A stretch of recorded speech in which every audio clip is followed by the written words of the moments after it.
like Pepe. Yeah. I'm okay. What up and welcome to Whatever It's Live on WoodwardSports.com. No, I've never seen Memento. What is that about? Car movie? No, it's a murder mystery. Have you seen it, Nick? Yeah, it's been a while, but it's been like a while. a mind bender. What a song. Mind bender movie. What up, boys? You guys have a good show Friday? Speaking of a bender, bud, how was your weekend? Oh, come on. You were sending some was, fun pictures. Yeah, it was fun. Are we allowed to put them on air or what?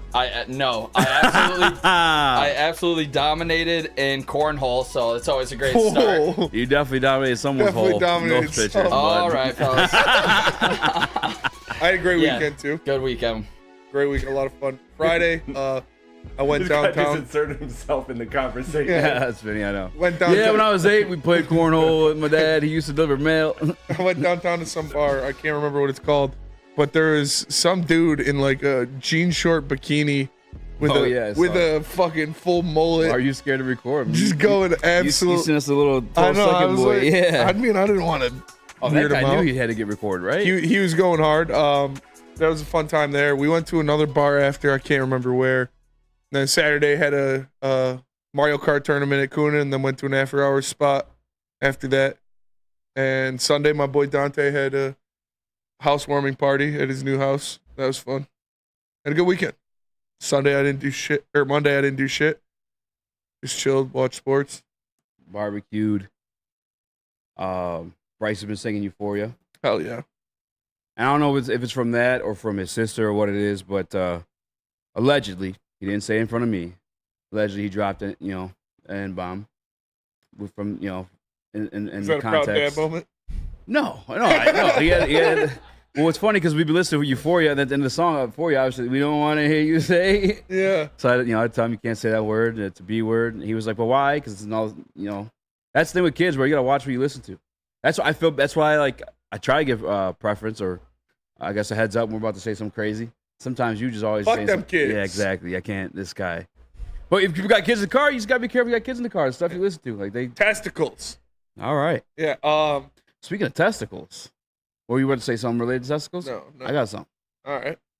Will Levis Oh. and Gia Duddy. Yeah. I didn't watch sex tape leak. I didn't watch the leak. No, you come on. I swear to God. Pro all What do you asked for? I it. know it. I couldn't find. Nobody sent it to me. So, yes, they did. They did? Yeah, Oh. Lucas sent it. Oh damn!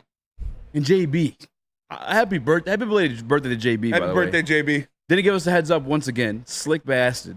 Yeah. All right, maybe we should remember. Maybe it's on us. Yeah. You didn't tell me it was gonna be your birthday. It's definitely on us. We should. But also, we should remember. Let's just know of the sex tape. Then doesn't send a link. You knew you seen it, JB. Yeah. You should just send the link. We don't judge you. Just send the link, JB. However, Is it good? bro, it's the funniest shit in the world. Is it like Will Levis and her? Literally, yeah. Oh, What do you mean? dude. What, I don't know. Why would they have- why I'd would they assume just she mention- has had sex before Will If Levis. you guys don't know who Will Levis is or who his girlfriend is, more importantly, I mean, she is the main attraction. She The is photo of them on fine. draft Yeah. night. Yeah. She okay, whoa, I didn't know you were going to do that picture. I said that one joking, but it's there or whatever, I guess. what the fuck? Chris, get off the screen. I just wanted the other one picture. I mean, it's the context. Yeah, there's some context there. Very gorgeous, very beautiful young woman. She went viral that night. Will Levis didn't go first round. She grew I think it was 400,000 TikTok followers, and she has a what do you call it, deal with Burger King now and all that stuff like that. Burger King? Yeah.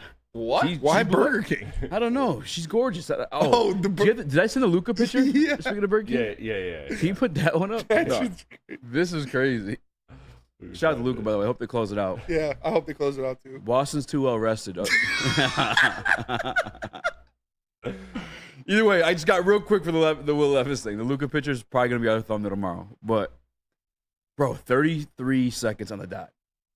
No way. I timed You counted? 33 seconds on the dot. Damn, man. I mean, if we had the solo shot of Gia, I Was would, it like- I would tell Chris to put it up. Was it her like No, I mean, bro, I don't 33 know. seconds? Bro, hey, give him credit. He lasted longer than Aaron Rodgers' 2023 season. That is true. That's a factual Oh my statement. God. Which is crazy to The say. people want to see it again, Chris. All right. Do they want to see it again? Everybody say, All right, throw let it up. me I'm not separate it. listening. Nobody said put it up again, Chris. Nobody said put it up again? His name is nobody in the Oh, chat. I was gonna say. That probably means we shouldn't. I mean, I don't care either way. She's not Jamal Murray's girlfriend. I'll put you there. But I mean, that's also like next level. Like Jamal Murray's girlfriend was. Jamal Murray's girlfriend Was a pro apologist. Yeah, she was. She's a pro for sure. That was crazy. But she was straight. I mean, I don't know.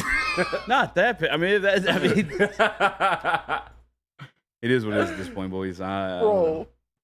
But yeah, that happened this weekend. 33 seconds on the dot. I'm not even joking you. It was hilarious. Timing it is wild. Well, it's a video. It's like a Twitter clip. So it's like at the 33-second mark, dude was done. Well, is it clear that was also the first second was also the start? I couldn't even. Nobody said headphones. easy scouting dome giving. It's true. It's What? I don't know. That's timing it is pretty wild. Well, I She's fine though. Oh, she's Yeah, gorgeous. she's gorgeous. She is drop dead gorgeous. I have this question though. Does this have like any bearing or effect in the locker room? You know what I'm saying? Like, no, like He's getting dapped up. He's gonna get shit. for sure getting dapped up. She's gorgeous, but I mean the 33 seconds though. I mean, yeah, he'll probably take some criticism. From some D I linemen. would, yeah. If I'd sack Will Levis, I'd definitely make comments on it. I got to you quicker. Or, Yeah, Yeah, I guess what would you? It's still longer than a football play. yeah, but you could. I mean, Not by much. not by much. Yeah, but like what would be your? I don't know. I don't Think think of you had nothing something. to say. I sacked you quicker, or Yeah, I don't know. I got to you quicker than your girl did. Now that's kind of looks. Now, that kind of yeah, looks wild there you on go. the dude saying that. that'd be a good one. Now, if he ends up being a bust, which I don't know if you could say he's a bust. When was he drafted? Third round. Last year, No, third round. Early second. early second. Yeah. Can you call a second rounder a bust? I don't really think you can.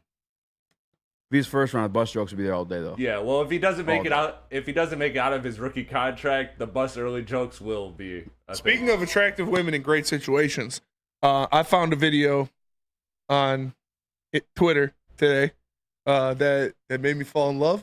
That's My, disgusting. This is my- not attractive at all. my future wife, Gross. Chris, throw this up. This is disgusting. It's not, man. PGA, I want is it? better for it. LPGA. But it's Look at like her. their video. Look at her. Now that's a woman right there. Dart in the mouth, just ripping the dart, That's signing awesome. John autographs. Daly-esque. Gross. John Daly for sure. That's awesome. That's awesome. You know what? Behavior right Let me there. hit that. Disgusting. That's gross. Cigarettes are gross. That's great stuff. They make your breath stink. They make your clothes stink. That's They what fuck I'm up your saying. teeth. There's nothing attractive about a woman smoking a cigarette. That's great stuff right there. You know her name? Nope. Nope. But you even quit smoking cigarettes. yeah, That's not hot. that is. I mean, respect. It's G. Dart on the course. Nothing like a dart on the course. All right. She's out there, no hand in it. That thing was, Puffing it was it. definitely ready to be ash. Oh yeah, So she's putting in work in terms of like helping people out rather than tinning that she's a cigarette. savage. Gross. Exactly. Apollo. Ew. Exactly what I thought of John Daly. Exactly. Would you like to sleep with John Daly? If he was a hot woman, yeah. Like, Spinny's, you heard it here first. yeah. If John You don't Daly judge. was a hot female, yeah, I'd bang him. If you got that thing in between, Spinny's still gonna bang. Just saying. Part of. All right, I'm not gonna go there. Don't want to get canceled. Don't get Well, into. oh, you definitely got to tell me during break. I All right. said if he was a female. Because we're speaking on females, whatever. Obviously, we talked about the Ryan Garcia stuff, him going psycho. He's still in that fight. By the way, I don't know if we reported it or not, but he popped for steroids, allegedly. Not allegedly, actually. He popped twice. His B sample came back dirty as well. Conor McGregor fights in 6 weeks. We talked about it with the intern last week, intern Juices. 6 weeks, this man's going to main event UFC 303 against Chandler. Did I send the video? You sent a boxing video. Is that it? If it's a Conor McGregor one, yeah. I don't think it You is. might have to turn the music down just to be safe, though. Kryptonic TV says balls on her to smoke at work around pros. Oh, she is a pro. Like she's on the LPGA tour. She's a lady pro. So she's signing autographs while ripping a cigarette. That's why it's fucking awesome. Oh, you know what? Hell Did I yeah. send the Conor one? I don't know if I did. No, you sent somebody else boxing. Damn it. Well, I'll definitely I gotta play that video. That Connor's one's just fucking partying legendary. in the club. Dude, this guy's wild. Well, while you find that, throw out the Max Clark stats. Nick, how you feel about that? I've been Nick? hyping him up. I know you're in preying this on his booth. downfall. Come I know on. you don't think he's going to be Wyatt Langford. Come on. But Max Clark was named the player of the week. In 5 games, he had 9 hits in 20 at-bats, hitting .450, 5 runs scored, 9 RBIs, 5 walks, 2 doubles and a homer, adding 4 stolen bases on top of that. He now leads the Florida State League in runs scored and RBIs. Let him cook. So, I know he's not Wyatt Langford and he'll never live up to your expectations, Nick. Stop it. But he had a fantastic week and he's having a good season.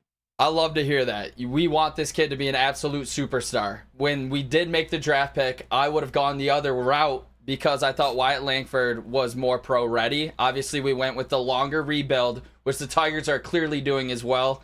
Max Clark, I keep up with all of his highlights, so I'm pulling for him hardcore. Max Clark and Kevin McGonigal keep tearing up single A baseball. I'll be looking out for every single one of those highlights. So I'm proud of Max Clark because we need him to be a star.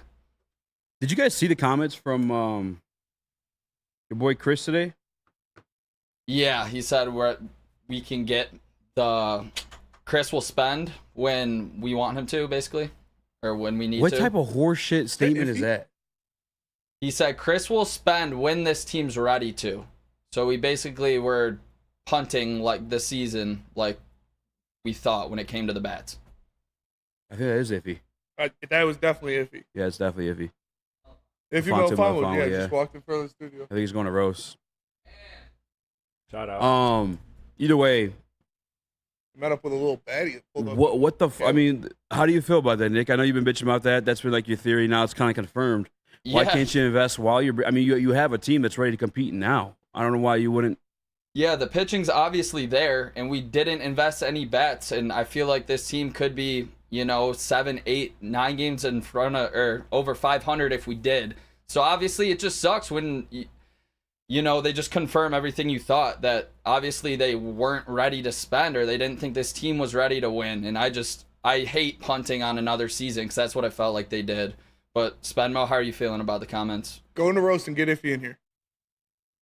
I can try, but let's see. I mean, it's like he's preoccupied. Spenmo. Yeah, he does have a little baddie with him. No, he's definitely don't do that. What was I say though about the GM Scott Harris? I mean, were they not able to identify that this? I mean, I feel like we all were kind of on board with it. We knew what the pitching was going to be, what the bullpen was going to be.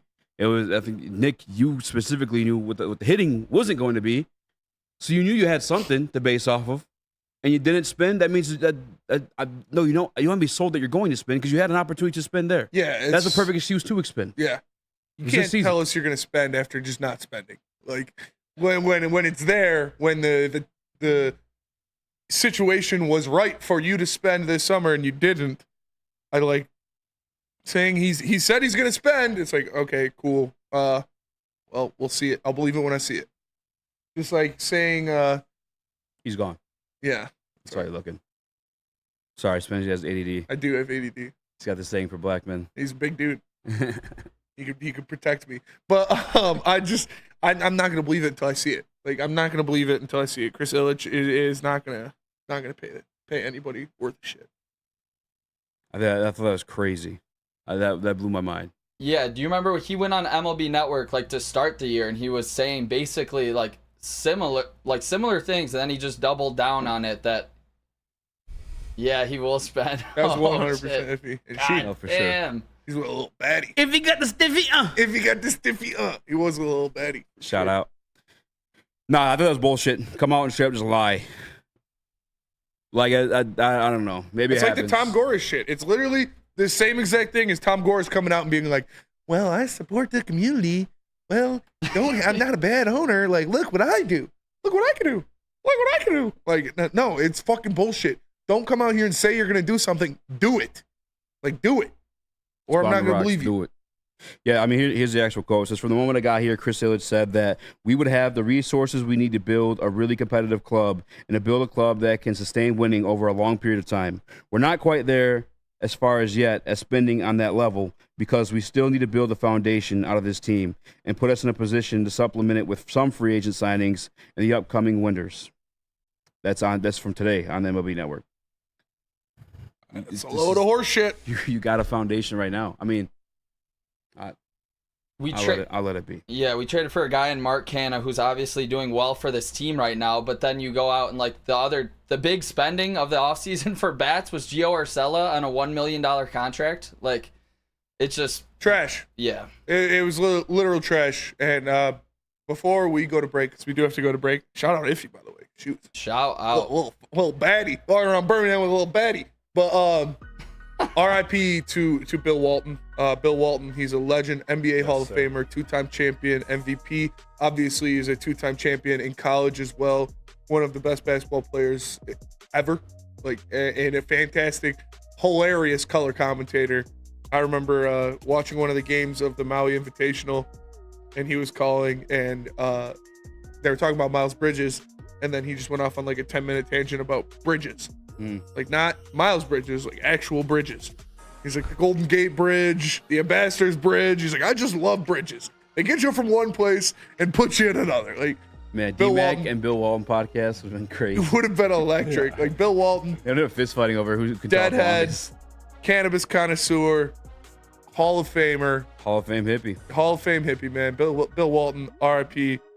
Great man. It seemed like, obviously I didn't know him personally, but it seemed like a great man. And he will be missed. Yes, sir. Let me tell you about Planet Fitness. Planet Fitness is the home of the judgment-free zone where anyone, and we mean anyone, can feel comfortable and work on their fitness goals. At Planet Fitness, you'll experience a squeaky clean gym that has tons of equipment, a full body workout in 30 minutes, and all memberships include fitness training. You get all that for just $10 a month. No commitment. No matter where you are, there's a Planet Fitness close by. More than 15 in Metro Detroit and thousands more throughout the world. Planet Fitness, where fitness is essential. Love Woodward Sports? Love wearing clothes? Then you should be wearing Woodward Sports clothes. Check out our full line of merch at woodwardsports.com. Just click on shop. We have all your favorite designs, like Dan Campbell kneecaps, Woodward golf, and of course, our own logoed out merchandise. Men, women, infants, kids all love Woodward Sports. Impress your friends. Impress your boss. Impress your dog. Buy Woodward Sports merch today.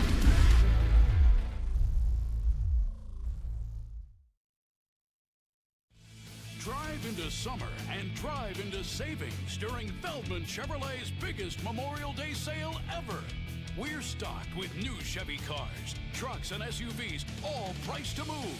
Like this 2024 Silverado for only $217 a month, or this 2024 Equinox for as low as $199 a month.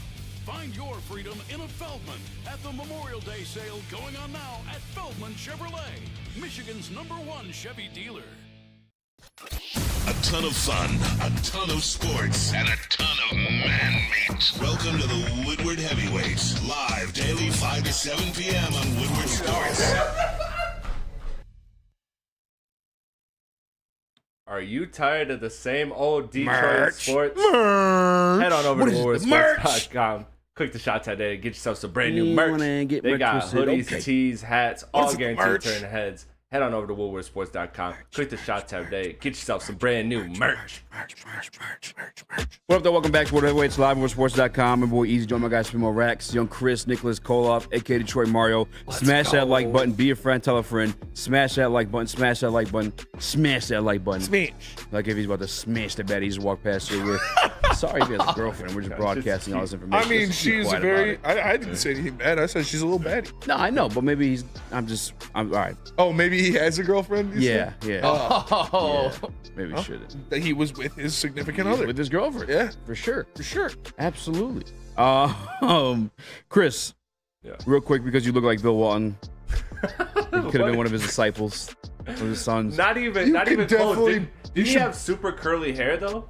Yeah, Yeah, but he did. Yeah, so But you like, still got it in the face. Wear a wig. What? You've Just got the the- white? Like, you've got the long face of Bill Walton. The long face of a Walton. I mean, I'll take it. That's NBA Hall of Famer, one of the greatest bigs ever. So, That's not why you look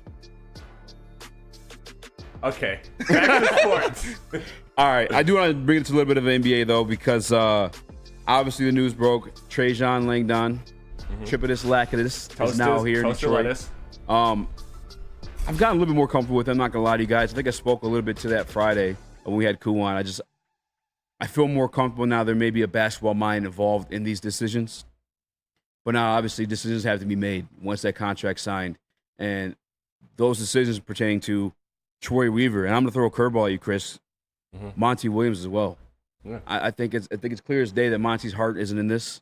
Obviously, you had to pay him the bag to even have him come out of retirement to come and coach his team. I felt like he was lost. He did zero scouting on this team headed into the season. Who would you rather see walk?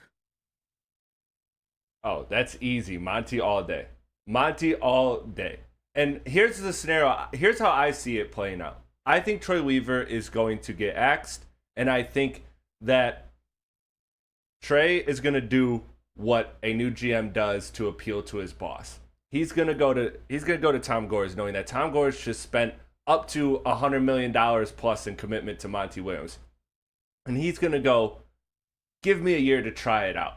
You know, not make Tom Gores break the bank again to get another NBA coach. So I think what's going to happen is ultimately Monty's going to be on a 1-year trial test run and Troy Weaver is going to go. But who I would rather see gone is Monty, because I think that Troy, in a voice in a room, isn't the worst thing.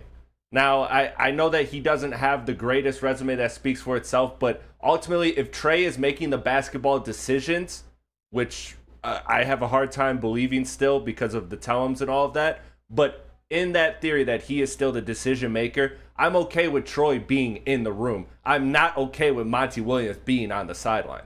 Just not. I'm with you, Chris. Yeah, I mean, you look at, and you've got, Trench's Latimus Dorsai as your president of basketball operations. Sure, if he's got the say, all right, then what is Troy Weaver there for? If he's making the decisions, what is Troy Weaver there for?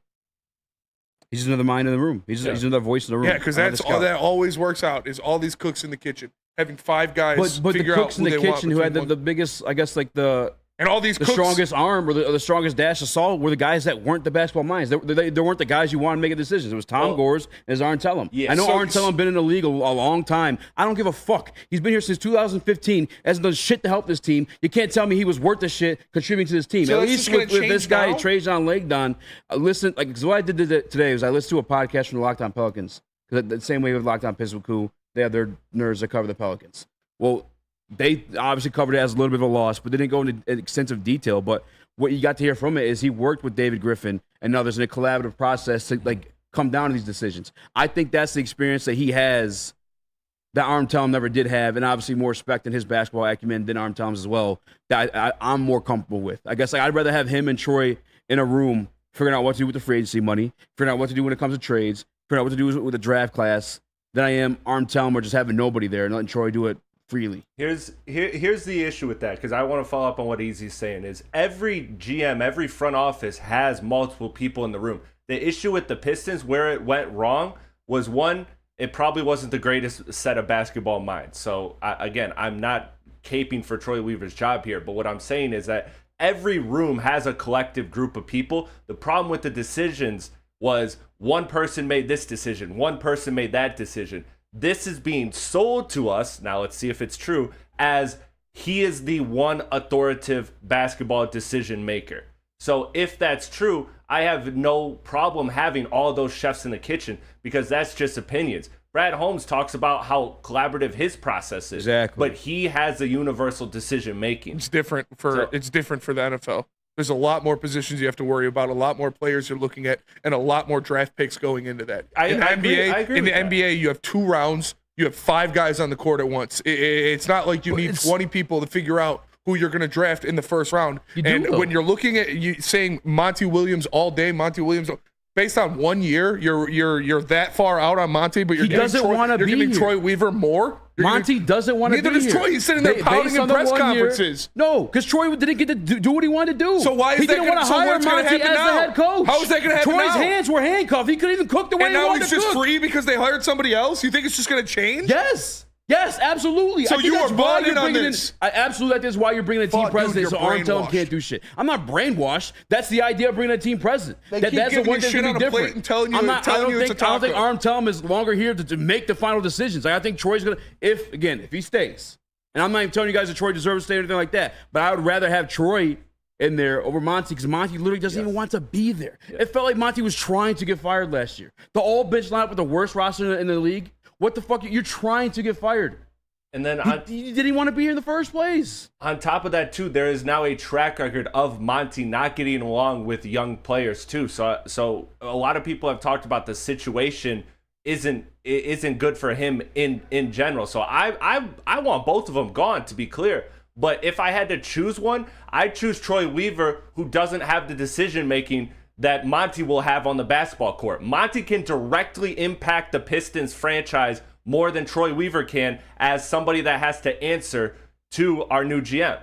Like that's what I'm saying here. And you're right, Spencer. Football is way more deep. There's way more analysis to be put into it, but there's still value in having multiple people in the room. Every front office has multiple people in the room. You have assistant GMs. You have president of basketball operations. You have all these different positions. So there are people that come together to make a decision, but there's one universal decision maker, and that's supposed to be the difference. Again, I'm not sold that we got that. Yeah, it's nothing about being brainwashed. It's just this is a different route to anything they've ever done before. They've never had a team president. Well, they've never had a team president. To be fair, they're presenting it this way because I still feel like Trey is a puppet. But is this different honestly. from what they've done before? Is this a different route than what they've done before? It's being presented differently. Okay, so there's reason to believe that they're trying something different because everything else wasn't working beforehand.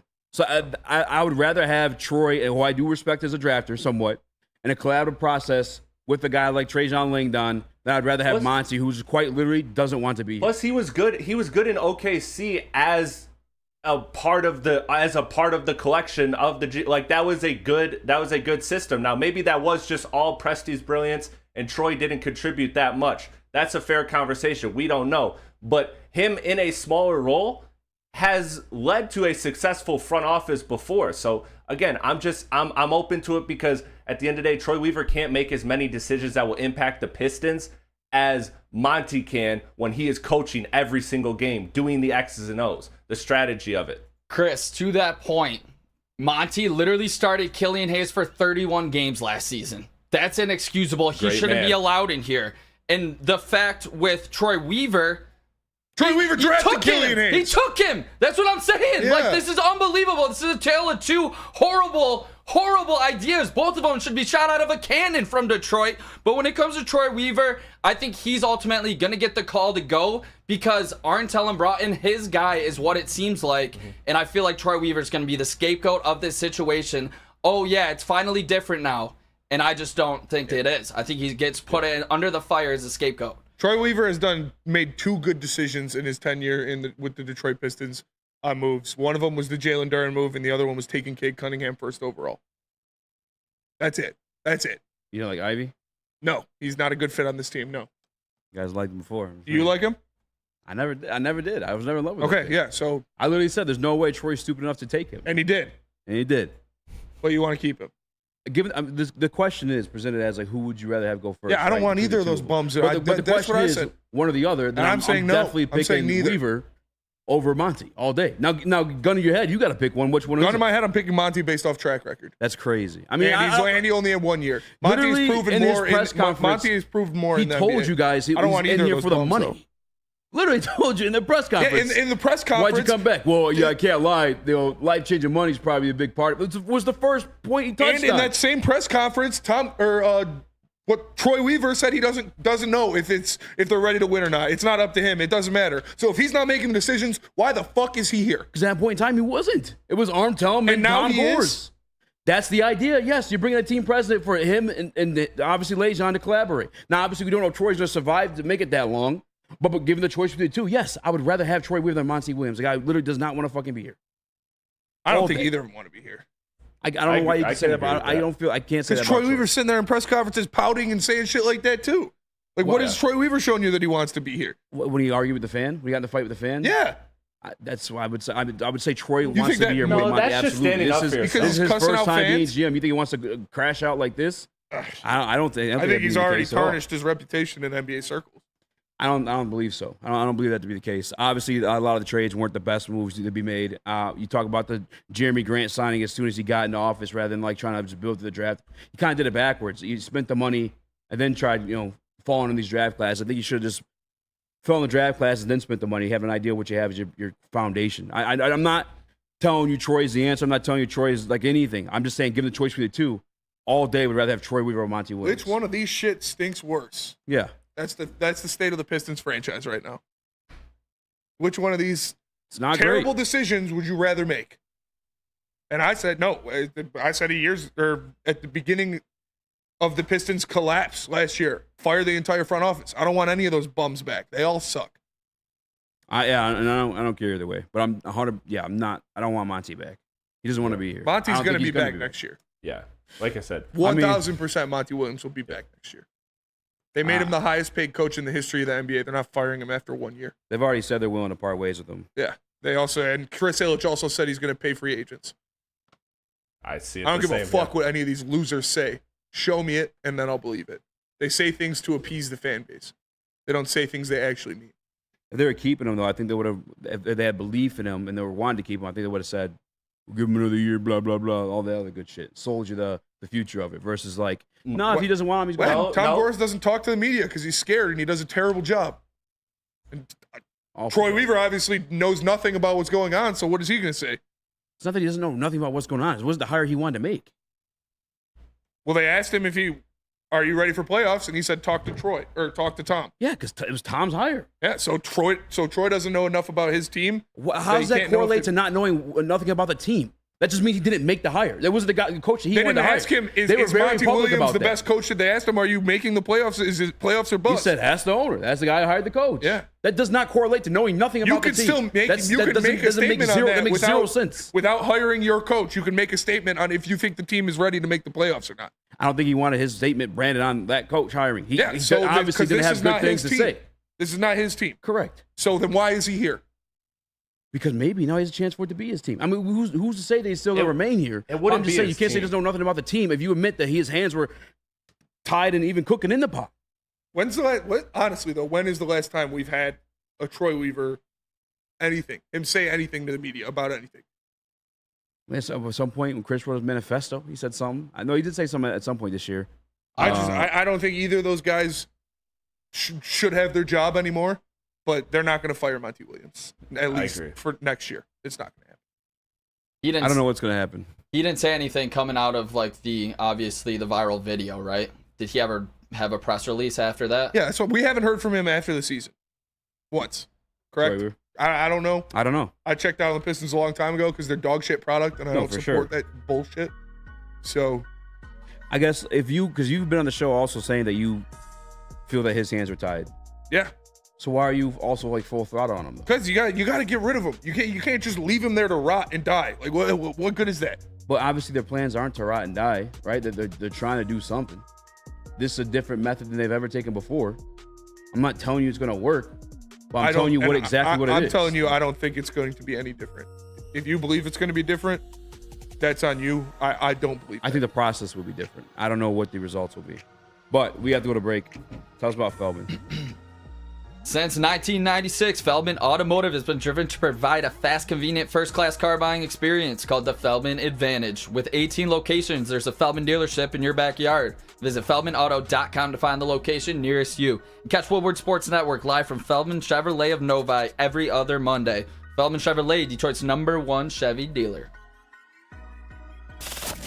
We don't like to brag that we are the toughest sports network in Detroit, but we do have a guy named Darren McCarty on our side. Woodward Sports. What's up, everybody? Neil Rule, Big D Energy, Woodward Sports Network, home of the Planet Fitness Studios. Let me tell you a little personal story about myself with Planet Fitness. Planet Fitness helped me change my life, and it can do the same for you. The best gym in the gym game. The clean facilities, tons of cardio equipment, tons of weights as well. And look, through all the price increases, inflation, all that, hasn't happened at Planet Fitness. Still $1 down, $10 per month, $24.99 a month for the Black Card as well. It's Planet Fitness, everybody, where your fitness is essential. Is that an octopus in your pants, or are you just happy to see me? See what I did there? Go Red Wings! From Octopi Experts, Woodward Sports. If you are waking up every single morning and it is not with Wake Up Woodward, you are doing it wrong. Make sure you wake up every morning with Kool-Aid, Flannel Sam, Broder, JB, and KG every morning as they cover all of Detroit sports, 8 to 10 a.m. live on Woodward Sports Network. It's all sports talk, banter, and live fan interaction all on Detroit's #1 sports network, Woodward Sports. What up, welcome back to World Heavyweights live on WoodwardSports.com. I'm Eazy, joined by Smo Raxter, Hello. Chris, Nicholas Kohloff, Let's aka go. Detroit Mario. Smash that like button. Be a friend, tell a friend, share the stream. Kind of getting heated over the Pistons. Heated Why? Because we've said the passion's died for the team, and obviously it hasn't, because we're still here screaming about it. With that further ado, though, I do want to get one more Pistons topic out of the way before we count the show. Lots of Detroit lines on this prep sheet as well. But Chris, you've been doing a little bit of homework on the draft prospects.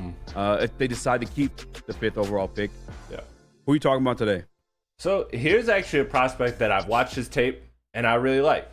And it's Dalton Knecht. This should be one that a lot of Pistons fans know. It's been floating around Twitter. The dude was awesome in his season at Tennessee.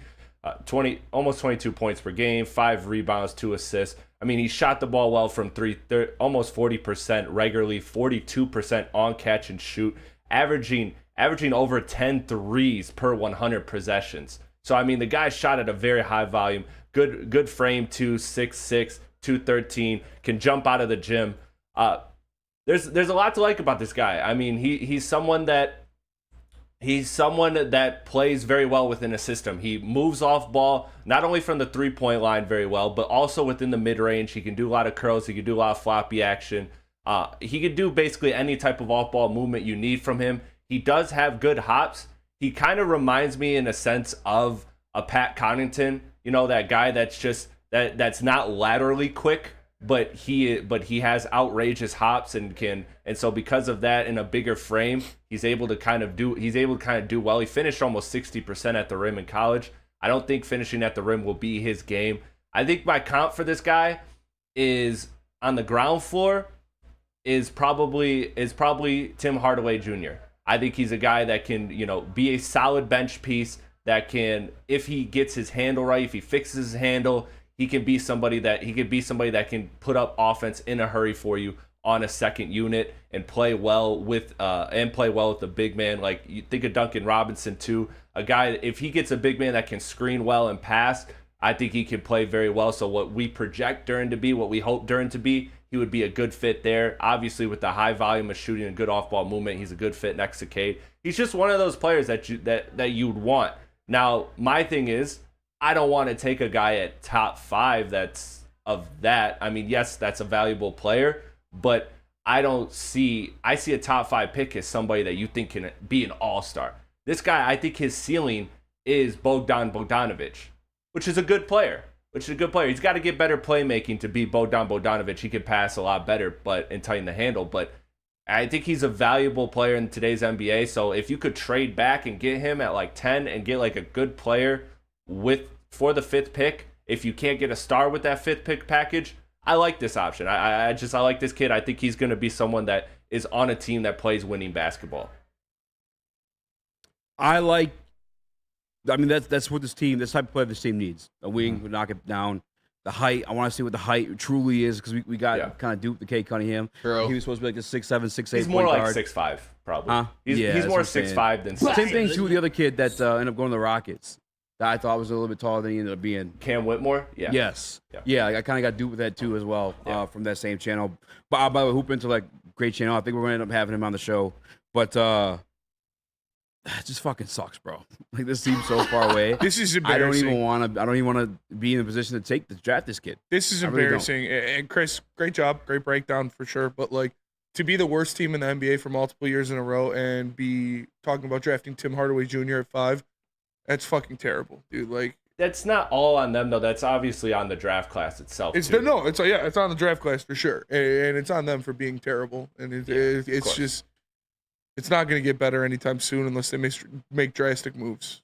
Chris, a question for you about this prospect, Dalton Knecht. Does he have the lateral quickness to not get absolutely cooked, to not get sorted out, and for other teams to go at him specifically? So he will be, especially early on in his career, if he plays on a playoff team early on in his career, he will be a target in playoffs. He will be someone that you hunt in switches. A lot of people like his strength and size, being able to kind of make up for his lack of lateral quickness, because I don't think on the surface he has enough lateral quickness to be a good NBA defender, but I think he can be slightly below passable, and I think that's enough in the playoffs. I think you look at guys like Duncan Robinson, who if you can still shoot the ball well, and just not be a total cone on defense, you can stay and you can make impactful plays. So I think he's got the tools to be a solid NBA player, but you do need a lot of help around him. You need somebody because he can only guard 2 and 3s, so you need a lot of switch or versatility, around him, and you need a big that can anchor. You can anchor the defense. But I mean, the guy is like I said, if he gets on the right team, he's going to be a good player. He's going to be an impactful player.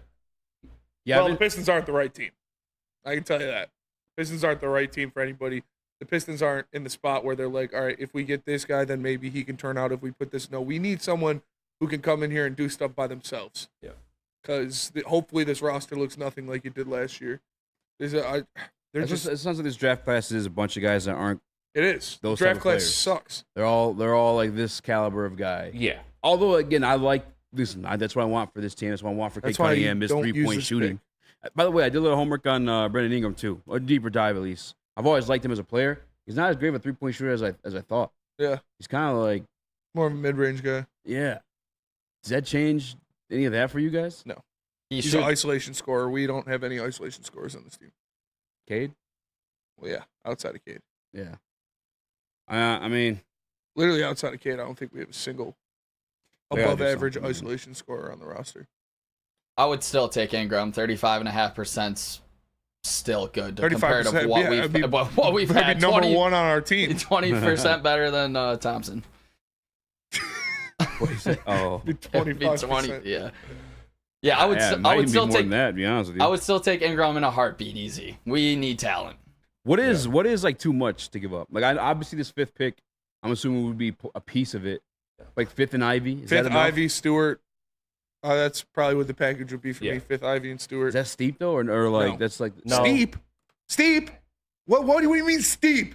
You just said this is a draft class full of nobodies, and those are 2 guys who aren't worth a shit. Like, it's not steep. You'd be lucky to get somebody good for that package. And there's with the draft too, there's always just subjective value, because if that GM or if an owner of a franchise falls in love with a guy that was supposed to go top 3 and is now sitting there at 5, like all of a sudden that pick is a lot more valuable than we think on the surface. Those type of things happen all the time in the NBA. So, you know, it is a less valuable pick than we would like it to be, but ultimately it still has value. It's just the beauty's in the eye of the beholder. Brandon Dogs, 5th and Duran, that's it. Brother, Ivy and Cade are not going to work. Yeah.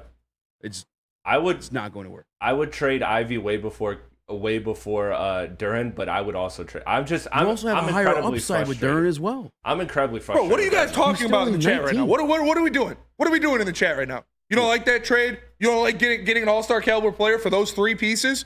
You're just good rolling out the same team from last year? Or are you guys just thinking maybe you could trade 1-for-1 Marcus Sasser for Mikal Bridges?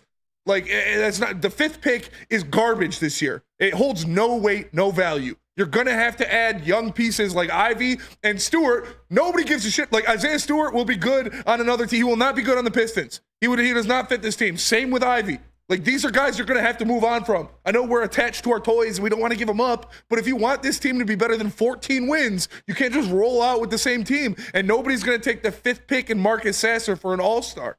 Like, that's not how it works. You're going to have to trade these young pieces that you might not want to give up. Oh, but guess what? They were part of a 14-win season, so I don't care if they're not on this roster anymore. Got that baby in a foul. Hey, for me, I guess I just want to get max value out of these guys. Well, of course. In terms of like a guy like Ivy. Like, obviously, I've been on record saying this, but at the same time, I was telling you I don't like the Cade and Ivy fit. I don't want Ivy on the team, as I think Ivy can be a lot better, just not going to be in this situation. And that's what he said, too. This is a bad team in general. No one's going to be good in this situation. But this one's just, it's kind of horrendous. It's bad. I mean, part of the reason I want Monty gone is how do you have arguably, not even arguably, I think a better team than you had last year, and you have a worse record. Worst record in franchise history. But the thing with Ivy is I just think there's higher value when I attach him to a 5th, and you're shopping it to specifically New Orleans, where they don't really have a point guard. Who's it? CJ McCollum's a point guard over there right now? He's a 2. Ingram probably would be their point guard if opposite of him. They still got Alvarado. Yeah. Is he starting though? Like, I don't. Is he coming off the bench? Like, I don't think they have a true point guard. That's what I'm saying. I think Ivy holds more value in this trade specifically versus attaching everybody else. Exactly. That's all trading is. You know, we can talk. Value is always going to be subjective. You pull 30 GMs and they will have 30 different opinions on Ivy, the 5th pick, whatever the asset is. But that's a GM's job, is to find the most value and make the right move. Burning issues says Duren doesn't space the floor and doesn't play defense at all. Nobody is going to want that. Neither does Ivy. Jaden Ivey doesn't space the floor or play defense at all either. And that's more important of a position to be able to space the floor at.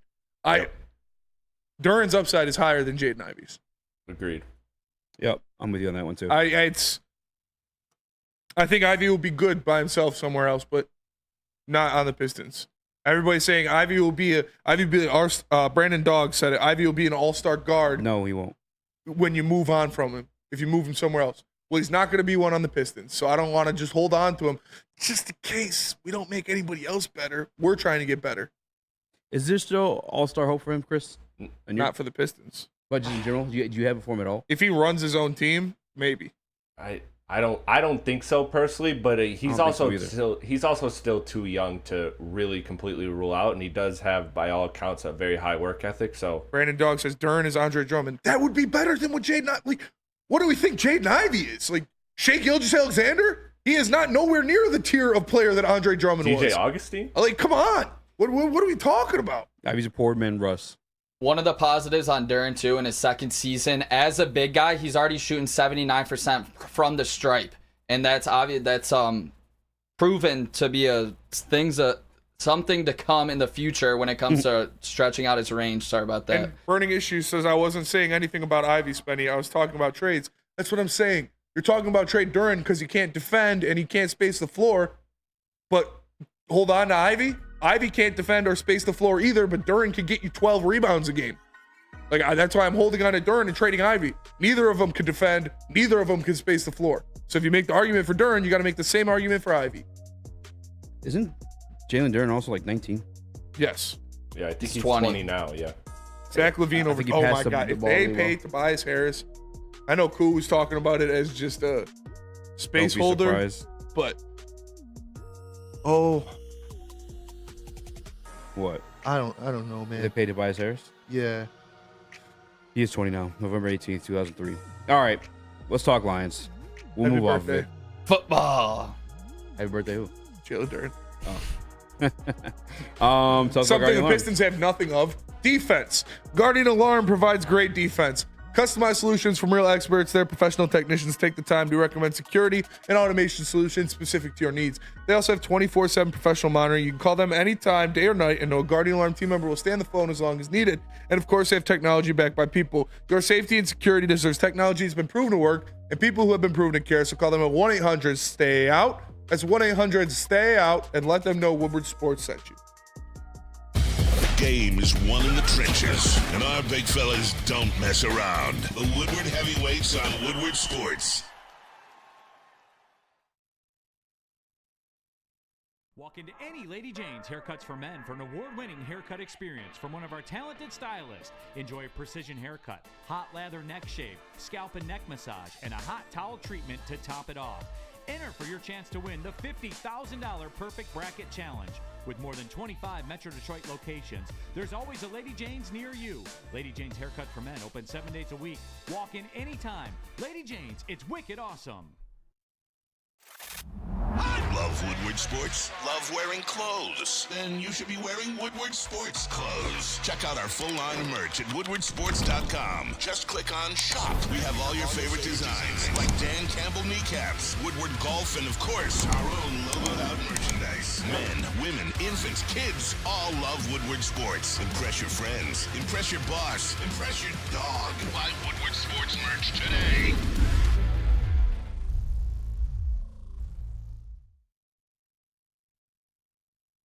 Dispo Dispensary is the best in the business, guys. They have over 6 locations more. That's why they're considered your local campus plug. If you guys can't make it there, deliver to your front door by visiting disposhops.com and selecting Dispo Dash. The best cannabis, the best deals, the best atmosphere. That's Dispo Dispensary, your local campus plug. Check it out. Check it out. Gets a little passionate, I'll say. I just hate seeing people accepting mediocrity and attaching themselves to these players and these members of the staff and like that. It's just okay that no, we can't get rid of these guys. No, we need to hold on to them. No, we can't let. Why? Nobody in the Pistons organization has any stain on like they deserve to be here because they won 14 fucking games last year. If you made any move to remove anybody at any level of the Pistons organization, I would be okay with it because this team is the worst team in the NBA. It's not even an argument. They're the worst team in the NBA. Yeah. Again, Wizards only one in the conversation. We'll move on. It is kind of tough to start the show that way, huh? I think it's you. You gotta shake the vibes, man. Dude, you can't start it. I thought we were doing it at the end. I know, but it's tied together. It's a little bit relevant, you know? I mean, you want to talk about what on this sheet about the Lions excites you the most? That we can bring the spirits back up with. Running backs. The running backs? Yes. Running back. I like running backs. I feel like I'm talking to base. No. Running backs. Running backs. I want my truck. Smash that like button if you guys haven't already. Be a friend, tell a friend, share the stream.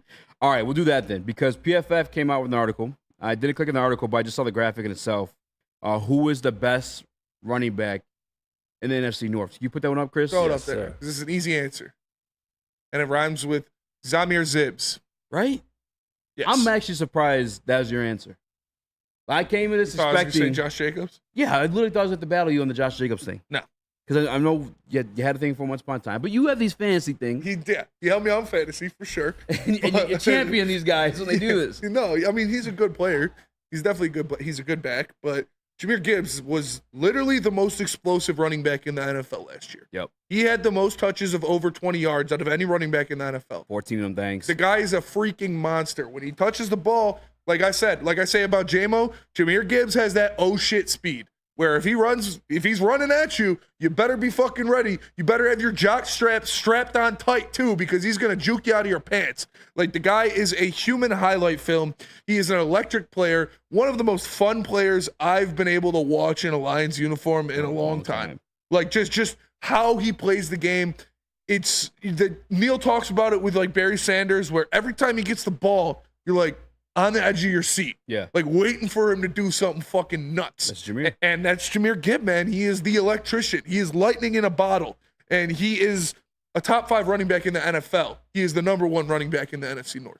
I cannot go any other name in this list outside of Jahmyr Gibbs for the same reason you said. I called him a top 5 running back in the NFL last year. Yeah. And I'm just going to have to stick to it at this point. And I think that's the crazy part about this too. He's going to even expound on this. Like I truly believe he's going to finally get involved in the passing game as well. It take J-Mo obviously a little while to get used to Jared Goff and obviously get on the same chemistry as them. I think you say the same thing for Jahmyr Gibbs heading into his second year. I think we'll see it out of Jahmyr Gibbs' second year. He is going to be like to me, just so I guess to articulate for people, like an Alvin Kamara is what I'm expecting, but in his own flavor, in his own style. Because he even still is a little bit different from Alvin Kamara, where he's going to break your ankles. So he's not really actually, bro. He tried to put a shoulder down too. Yes, and it's like I said when they first made the pick, and we looked at where Dan Campbell and that came from and what he saw, Alvin Kamara and Mark Ingram. That was the parallel I made to David Montgomery and Jahmyr Gibbs. Yep. A similar, slash and dash kind of backfield, a bruiser and a cruiser. Like these guys are a great pair. It worked extremely well in New Orleans. It worked extremely well for the Lions last season, and next year is going to be even more dangerous. This guy was not even really tapped into what he can fully be as a playmaker out of the backfield. Yeah. He had a nice receiving total at the end of the year. I didn't even realize that he was like 50-something balls he caught or something like that. But he can get even better in that aspect. He can get even more touches throughout the year because remember the first 4 weeks of the season, he didn't get the ball that much. No. And I had all these fantasy bitches in the chat saying, oh, he's a bust.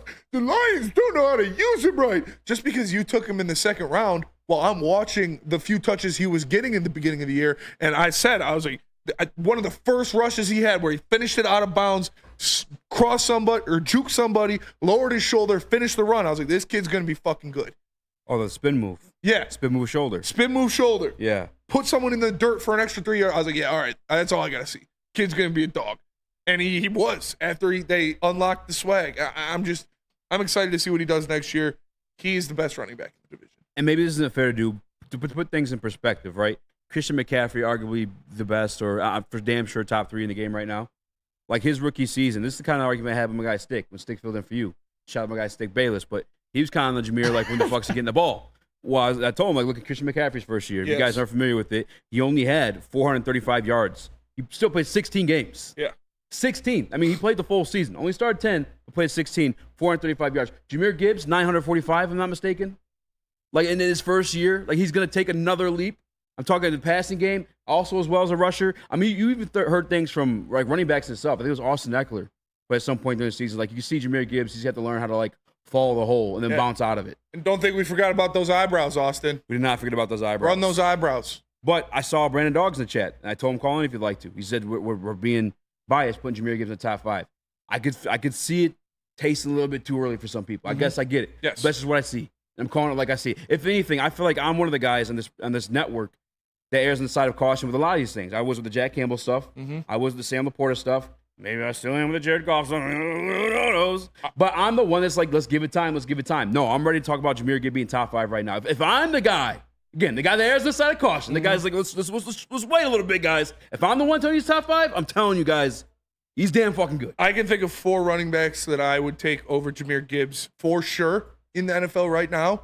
But other than that, it kind of gets a little sketchy. The guys I look at that I have no doubt like saying I'm taking over Jameer Gibbs are Christian McCaffrey, Derrick Henry, Jonathan Taylor, and a healthy Nick Chubb.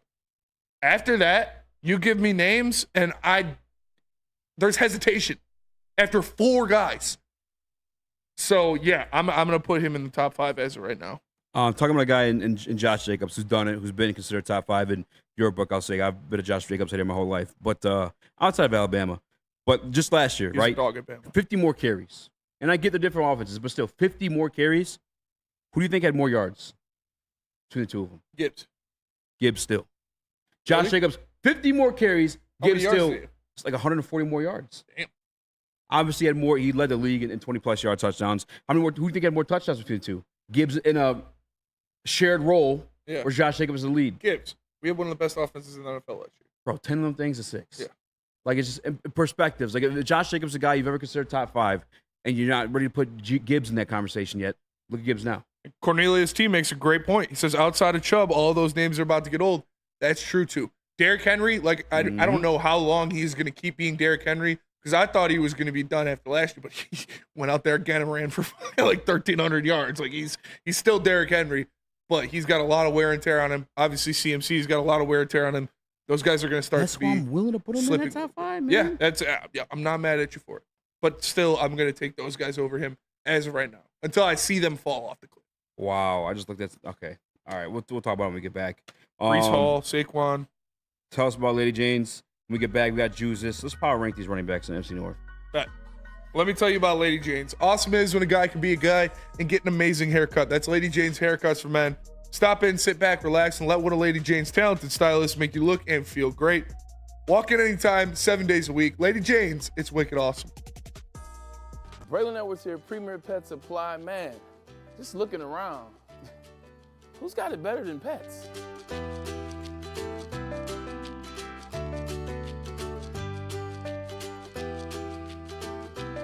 Come on, a baby stroller for Coda?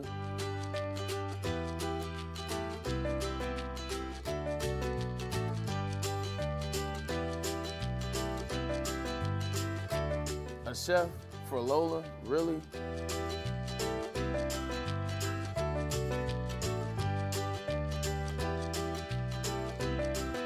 You don't have to tell me who the real boss here is. Who's got it better than pets? Nobody, especially here at Premier Pet Supply. For over 30 years and more than 13 locations, Premier Pet Supply has everything that your pet can dream of, and guess what? It's all under one roof. Premier Pet Supply, family owned, operated, and proud to call Metro Detroit home. Check out premierpetsupply.com or scan the QR code today. Who's got it better than pets? Nobody!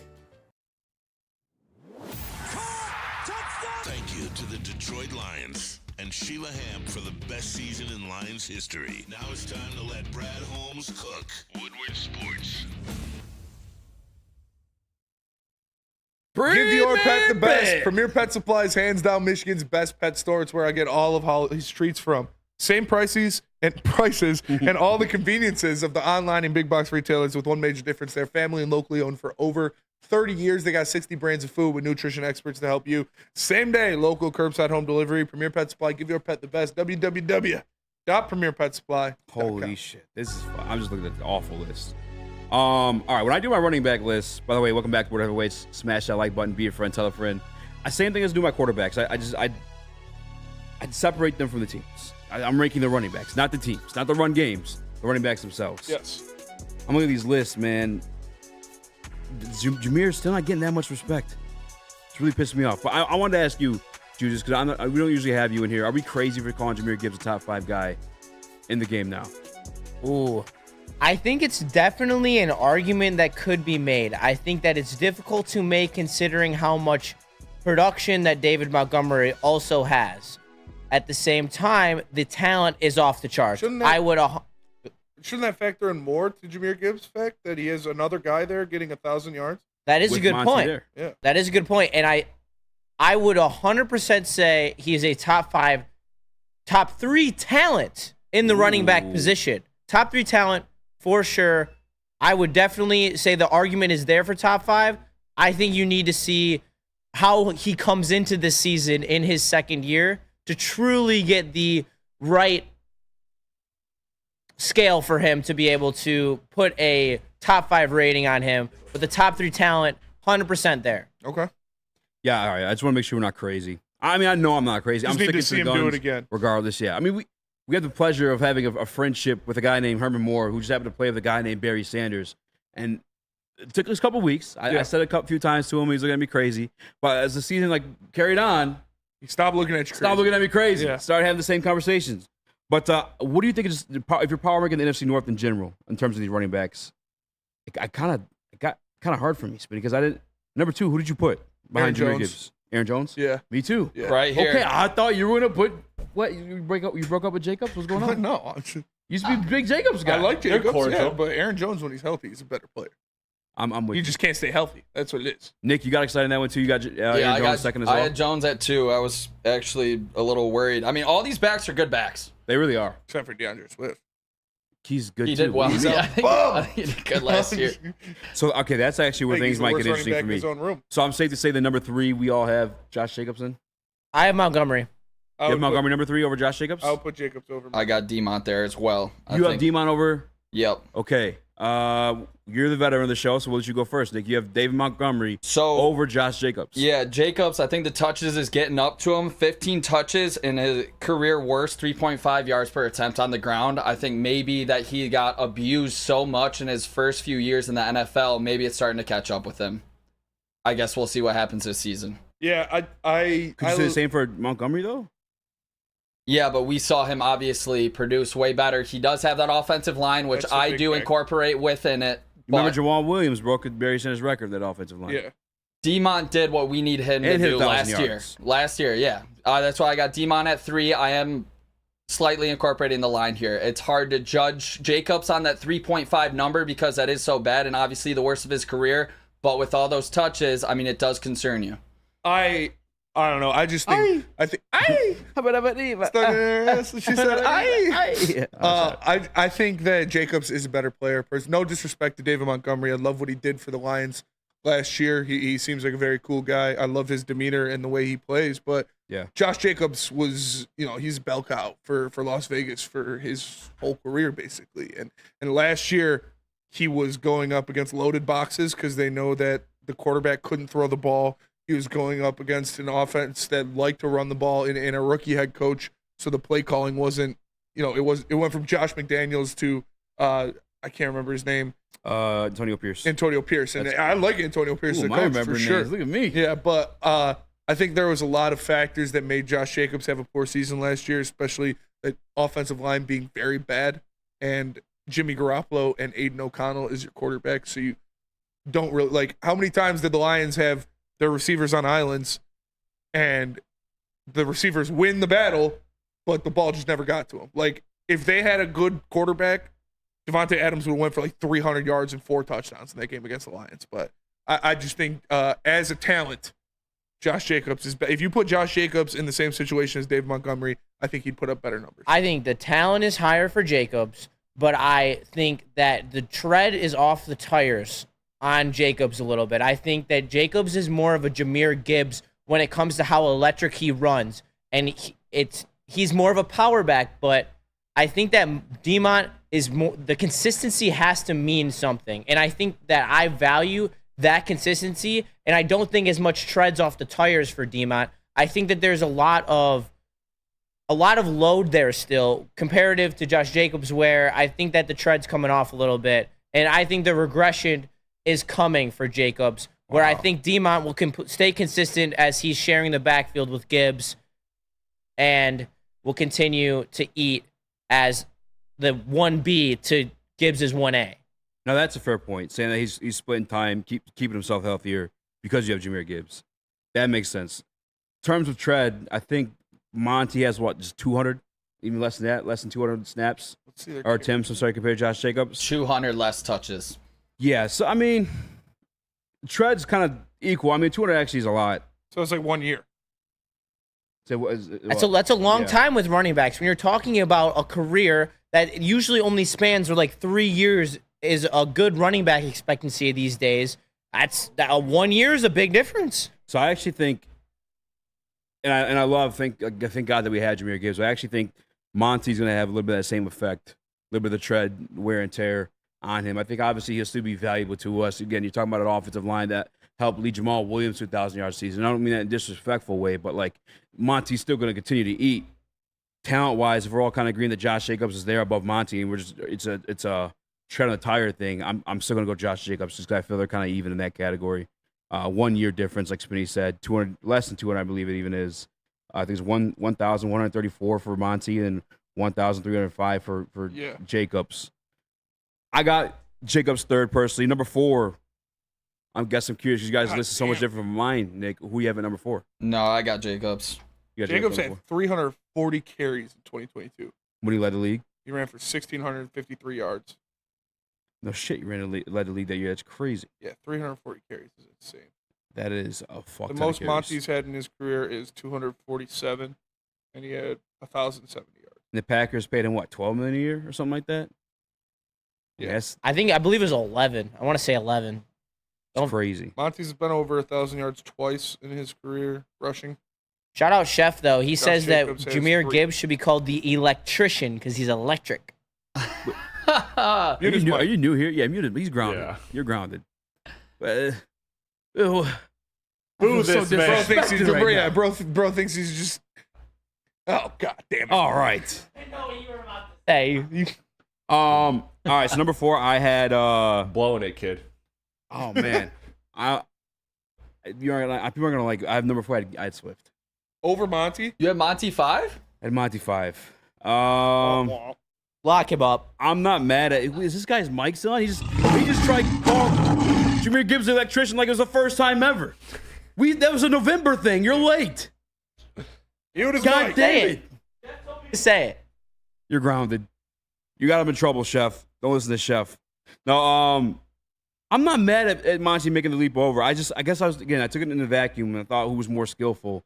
And I think Swift is in terms of coming out of the field, catching passes. Obviously saw him finally hit that 1,000-yard clip, but he stayed healthy enough to do it last year. That's how I weighed it. And obviously I've been kind of what I've told you guys what I feel about Monty just recently, as I do think there's a lot of wear and tear on him. What do you say, Chris? But aren't you also, to be fair and like play devil's advocate, don't you have to put into value the fact that season to this point, Swift's last season was an anomaly? Like I don't think it was, he has though. to prove it again. Just because like at times we saw him here, like, he was very good. He just could never stay healthy. Right. That was the biggest knock what on I mean Swift. about the. Yeah, I don't mean the skill. I mean the fact that he stayed upright for the whole season. Yeah, when I do these, I guess I don't really try to take health. I'll take health in consideration when I think it's like wearing on like you and your skill. But I don't want to just outright say like I think he's gonna be hurt. That's why I'm putting him over. Yeah, I don't think You know what I'm DeAndre saying? Swift's going to be the best running back in Chicago next year. Let him cook. I think Roschon Johnson is a better running back than DeAndre Swift. I like him as an all-around. I like Khalil Herbert, too. These are the fancy things. I want everyone to know. I've never had Roshan Johnson in any fantasy league. Lies. I have had Khalil Herbert in fantasy before, but I'm not going to be that disrespectful, even though I do like Khalil Herbert. But I think Roshan Johnson's a better back. I think he is more durable. I think he's better at running between the tackles. And I think he's going to take that RB1 role from Swift. I think there's definitely an argument to say that he's better than Swift between tackles. I think Swift just has a higher skill set. I mean, as Detroit Lions fans, I know he's with the ops now. I 100% understand that. But we can't deny the skill set that we saw, the moves he put on some of these guys, and the short little highlight package he had here in the games that he was healthy. Like, Swift is nasty with it. I'm not necessarily mad at what you had to say, Smitty, just because I could see them splitting the backfield where it comes out that way. But I think Swift is the more skilled guy between the two of them. Nick, what were you about to say? Just that first game that Swift had as a pro, God, that was brutal. Dropping the game-winning touchdown pass against the Bears. Yeah. Now he plays for the Bears. I know. Boom. All right, when we get back, more Detroit Lions talk. Carlton Davis. We had a clip from him last week talking about shutting shit down. But we also have some notes from OTAs last week I want to touch on. But not before we tell you guys about Planet Fitness one more game. Planet Fitness. Planet Fitness is the home of the judgment-free zone where anyone, and we mean anyone, can feel comfortable and work out on their fitness goals. At Planet Fitness, you'll experience a squeaky clean gym, a full-body workout in 30 minutes, and all memberships include fitness training. You get all that for just $10 a month, no commitment. No matter where you're at, there's Planet Fitness close by, more than 50 in Metro Detroit, and thousands more throughout the world. Planet Fitness, where your fitness is essential. Stop searching for a vehicle and start finding one. Les Stanford Chevrolet Cadillac makes it easy. We harness the power of multiple dealerships and own the biggest selection of GM brands in the area to get you the car you need. With the Les Stanford Group, you'll have access to 4 different dealerships, providing you with more makes, more models, and more choices. We're connected to more than 1,000 vehicles, and with so many high-quality CPO vehicles available, you'll find new car quality at pre-owned prices. You can start and end your search at lesstanford.com today. At work and at home, we're there with smarter security solutions. Featuring complete automation with customized alerts and more. For over 90 years, we've been the company that's been counted on to protect what matters most, all with personalized service and care. Right now, for a limited time, receive a free video device plus free installation with a new home system. Guardian Alarm. We protect Michigan. Congratulations to the real coach of the year, Motor City Dan Campbell. Just put your head down and go to work. It's about to be fun, man. It's about to be fun. Woodward Sports. Soroki's Crispy Chicken and Pizza is taking over Michigan. Locations are popping up all over Metro Detroit. They've doubled their number of restaurants this year. Known for their quality hand-battered and hand-breaded chicken tenders, delicious chicken sandwiches, and New York-style pizza. Be sure to stop in and try it at Mega Station near you, or go to Sorokis.com to figure out where you can get some of this delicious food. What up, though? Welcome back to World Heavyweights Live, WorldSports.com. I'm Eazy, joined by Smo Rax. Hello. Chris Nicholas Kohloff, a.k.a. Detroit Mario. Let's go. We have intern Juice is getting himself in trouble. Chef helping him out with that one. We call him the electrician for at least November, right? I mean, yes. God damn. And we didn't even want to call him the electrician. No. But I'm glad you like it because we kind of got stuck calling him that. So, by the way, anybody saying Monty over Swift, I'm not even mad at you. Like, I think Monty's the more consistent guy, the more reliable guy. Again, I just take it, I pull him out, and I look at him in a vacuum. I say, which guy's more skilled? You obviously could bring up injuries, but Spinny makes the case every time. You could say that for anybody. Yes. I mean, Monty missed a few games last year for us as well. But what? He did? Yeah. Not as many, but, like you know. A track record of injuries is different than just a random guy. No, for sure. But I'm saying the injury thing, you can just say for anybody. Yeah. You know? All right. We also said this thing on Carlton Davis, and I just want to put this out there just because I heard JMO talking about him getting better. Obviously, you heard Dan Campbell talking about getting better, but a piece of JMO getting better was reps he's been having against Carlton Davis, the guy the Detroit Lions brought in to be what feels like CB1, who won a Super Bowl as CB1 with the Tampa Bay Buccaneers. And JMO kind of talking about, like, hey, it's nice to have a guy that's going to actually man up on me off the line. Yeah, press me off the line. I had to learn win reps off of those guys because we haven't had that here in Detroit. We haven't had that style of cornerback who's been able to do it and at least like continue to follow you then afterward. I think Okudah was expected to do that, but the coverage portion of that never really panned out as expected or as people wanted. But Carlton Davis has been giving him that work. And then I go and read an article from our guys from Pride Detroit who were very eyeful on the new piece. Pause. And they said he only let up one reception. As I think it was like a screen pass to Cleve Raymond that was just like underneath of him. Mm-hmm. Are we sleeping on how good this guy can be? Yes, I think we are. I think this is, like I said, this is your lockdown cornerback, not like in perspective of lockdown cornerbacks across the league, but on your team, this is your man on an island, 1v1, line him up, shut him down guy.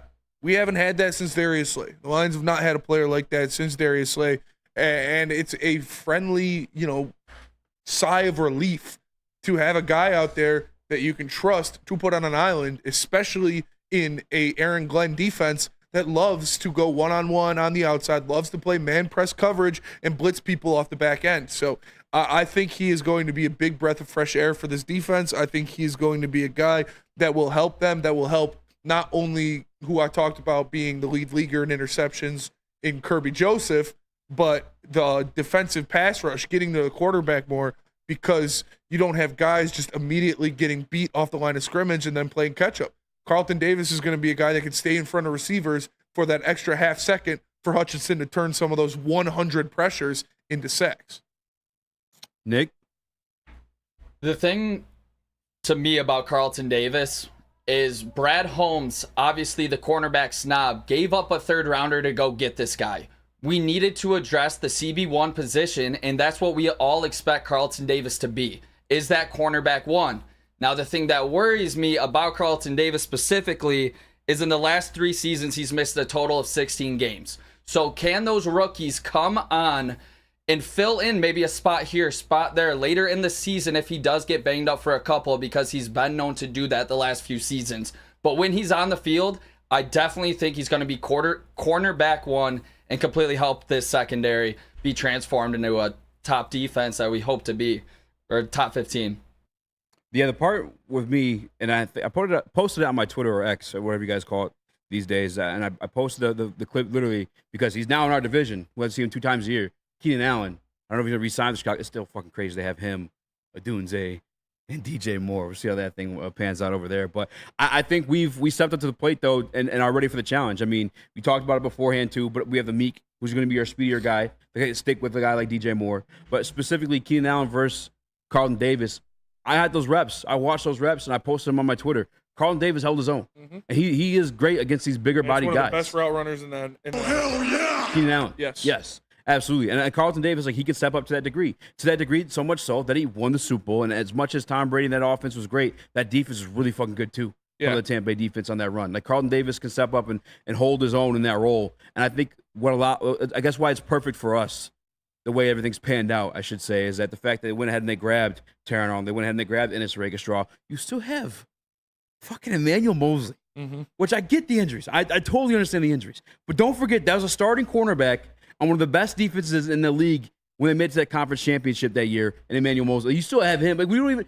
he may come up out of the blue and take that second gig on the opposite of Carlton Davis. But I just love that, like, we have Carlton Davis in a situation where we can ask him to do what he's best at versus forcing him to be literally CB1 and cover the best receiver every time. Go cover the guy you're best up against. Yeah. Because nowadays, NFL, I know people Matchups. talk about it. It's matchups. And the other thing, too, is like people talk about overpaying like one receiver. I'm with having a receiving core versus one great wide receiver. We had the one great wide receiver in Calvin Johnson and whoever the hell else it was. Didn't really pan out for us. We see it with Joe Burrow where he has all these receivers is working out. Same thing with Tua Tagovailoa. Like, if you have a receiving core, like a plethora of the guys, it works out better for you that way. And we finally have a defensive back core that it feels like eventually at some point we'll be able to compete or at least slow those type of offenses down. Yeah, and the NFL is the ultimate team game for a reason. One guy is not going to beat you. Like, no matter who you are, if it's just one guy and you don't have anybody else around you helping you, you're not going to win games. And so having a complete receiving core or having a complete defensive backfield is extremely important, especially where the league's at with how much they're throwing the ball, how complex these schemes are, how Ben Johnson, Kyle Shanahan, Sean McVay, they draw up plays to attack the weakness of the defense, to attack certain spots of the defense where they know they can get the most traction. If you've got guys that can fill all of those holes, they really can't focus on one thing. So I love that. I love the depth of the defensive backfield that the Lions have now. And it's going to be a dogfight in camp to see who gets that cornerback 2 spot. Brandon Dogs and Woodward Sports Chat says, go look what Tank Dell did to Carlton Davis. I'm very aware of what Tank Dell did to Carlton Davis. But it's exactly the point I just made. Yeah. Like, we have a tailor-made backfield where you could tailor-make your matchup. Like, again, we're going to play the Texans this year. I promise you, more than likely, probably maybe 1 or 2, 3 times throughout the game, you're not going to see Carlton Davis manned up with Tank Dell. That's going to be Amik Robinson's assignment. Like, you're going to see the Carlton Davis up against Nico Collins in that game. Like we have enough people now where you're not going to ask to just deal with the one guy. It will tell you, go grab the big guy. That's your job. Hey, Amik, you grab that speedy guy. Hey, Terrion, you grab whoever the fuck else is left after that. Or even Emmanuel Mosley, you too. I mean, like, that's, again, the point I was trying to make. Yes, I understand that Tank Dell did what he did. And that's the type of receiver Tank Dell is. By the way, all great cornerbacks have been beat at some point. It's the toughest position to play. You're literally starting backwards, going against guys that are 6'3", running like 4.4, 4.5s. Like, you're gonna get beat every once in a while. It's gonna happen. That I'm not ashamed from that. I like that we have enough people in the backfield now you can tailor make your matchups. It's orgasmic, really. Because I was talking to my boy Shout Ronnie. I was talking to him over the weekend at a barbecue, and he's the one that brought up Emmanuel Mosley. And yeah, we do bring him up on the show, but it's so easy to forget about him because you haven't seen him here in the uniform yet. But it's still a fucking great piece to have as your depth. Like, it's insane, dude. And as much as we shit on Kendall Vildor, he got you to the dance. He had that one bad play, and you remember that one bad play. But how about this? Because you rolled your eyes too, Spinny. Can you name another one? No. But that's my point. He got you if to he the was, dance. he helped get you. He did. He did. It was a shitty. It was I'm shitty not gonna secondary. say Kendall Vildor got us there. That's he helped get you. I'm gonna say the offense. I didn't say he got us there. I said he was there. You just said he got you to the dance. He was hanging out at the party. I thought I said he helped get you to the dance. No, he was helped get you to the dance. He was there. Well, either way, it's still regardless. He was there physically. You know what I'm saying? Like, he's not great. He's not good, but he's not horrible. Like, he had that one play, which again still was a pass interference. Gets abused for that play. He really does. Josh Reynolds too for the drops. Yes. Easy. When it comes up to a different guy you just brought up in Emmanuel Mosley, is it fair to really expect anything from a guy that's coming back from 2 major injuries? I know it's nice to have in the back pocket if he pans out, but is it really fair to expect anything from this guy? That's the beautiful thing about the way the secondary is set up, bro. I don't have to expect anything from him. I don't. That pressure's not for me. I'm not applying that pressure, but I feel good to know that guy's there, and if he can stay healthy, can maybe return to some form or fashion of what he was. You know what I'm saying? It'd be great if he can, but I just don't think anybody can expect him to. No, and I'm not saying put those expectations on him, but I'm saying slowly come back as a it's- depth piece. yes. Just Are you kidding? I mean, Right? it'd be great for this defense. His days might be limited going forward. I don't know. I mean, I'd have to do the homework on guys that tore that many ACLs. Yeah. I really would. But, I mean... I don't expect anything from Emmanuel Mosley. Yeah, I'm saying it could happen. I'm not telling you guys he's going to come out there I just wouldn't be surprised. The bronze kneecap. If he's coming back healthy and competing in this camp, that he honestly becomes CB2. I am more comfortable with him being CB4 than Kendall Vildor. Or CB5. That's the crazy part, too. I mean, I'm very curious. Chris, were you going to say something? No, I just wanted to make it clear that Kendall Vildor was present. Yes. He was present. He helped get you there. I'd love to touch on the Carlton Davis thing real quick before we speed too far past that, because I don't know if you guys remember, but at the draft party when you fed me to the Wolves and I was donned Korean Jesus, Korean Jesus, I actually said that Carlton Davis will be a Pro Bowl replacement when we're in the bowl. And I stand by that statement because he is, like you said, I think that was a great point, Eazy. He's not going to be asked to guard the best receiver. He's going to be asked to guard his best matchup. And I think that is what really makes a flexible defense a great defense. Yes. That is key. Matchups. Matchups make you money. Matchups take you home. We got that. Emmanuel Mosley is some insurance. Tell us where to get some insurance. That's Swiss Insurance. Hit up my guy Mark. Make sure those deductibles aren't climbing up on you. Make sure those rates are climbing up you. Make sure my guy Mark has you taken care of, paying the best price in the game, and also covered for everything you need. It's Mark at SwissINS.com. A ton of fun, a ton of sports, and a ton of man-meat. Welcome to the Woodward Heavyweights, live daily 5 to 7 p.m. on Woodward Sports. Walk into any Lady Jane's Haircuts for Men for an award-winning haircut experience from one of our talented stylists. Enjoy a precision haircut, hot lather neck shave, scalp and neck massage, and a hot towel treatment to top it off. Enter for your chance to win the $50,000 Perfect Bracket Challenge. With more than 25 Metro Detroit locations, there's always a Lady Jane's near you. Lady Jane's Haircuts for Men open 7 days a week. Walk in anytime. Lady Jane's, it's wicked awesome. We don't like to brag that we are the toughest sports network in Detroit, but we do have a guy named Darren McCarty on our side. Woodward Sports. Dispo Dispensary is the best dispensary in the game. They got the best bud tenders, the best deals, and the best atmosphere. If you guys can't make it there, which I don't know why you wouldn't be able to, there's 6 locations more across the great state of Michigan. That's why your local campus plug delivered to you with Dispo Dash. It's disposhops.com, your local campus plug. What up, then? Welcome back to World Heavyweights Live on WorldSports.com. I'm your boy Eazy, joined by my guy Rax. Hello. Young Chris Nicholas Kohloff. Let's go. A.K.A. Detroit Mario. Smash the like button. We got young Jesus in the building, who's learning nicknames for the first time in his life. Jameer Gibbs, the electrician. Maybe we don't have the same crew as we used to. I say Jameer Gibbs. I'm just gonna save it. I'm gonna be our shirt. Be a Heavyweights exclusive, a Jameer Gibbs shirt. I had to write that down. I'll tell you. Write that down. Oh, I already did. I'm nice one. All right. This is a topic that we typically put in the back half of every show. Because we know things get controversial. Well, that too. But we know things get controversial. We know things get emotional. We know the chat. And sometimes it feels like a broken record. Because it is that. At least for me. I feel like at least. But our guy Trevor Sikkema dropped his top 10 quarterbacks. Both for the NFL. Both. In the NFC, and Jared Goff didn't land in a likely area.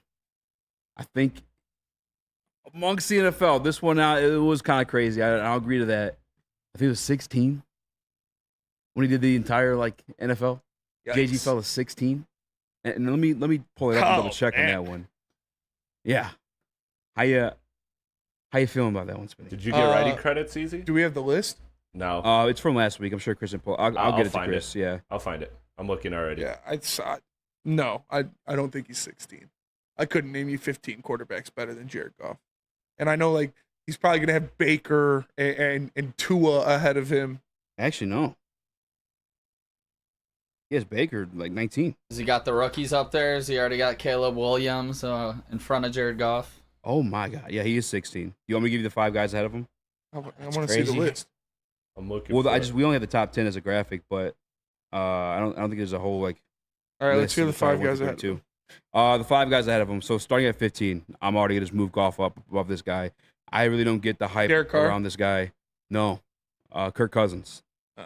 I could see him being on a similar plane or whatever you'd like to say. Oh, wait a minute. No, I'm just kidding.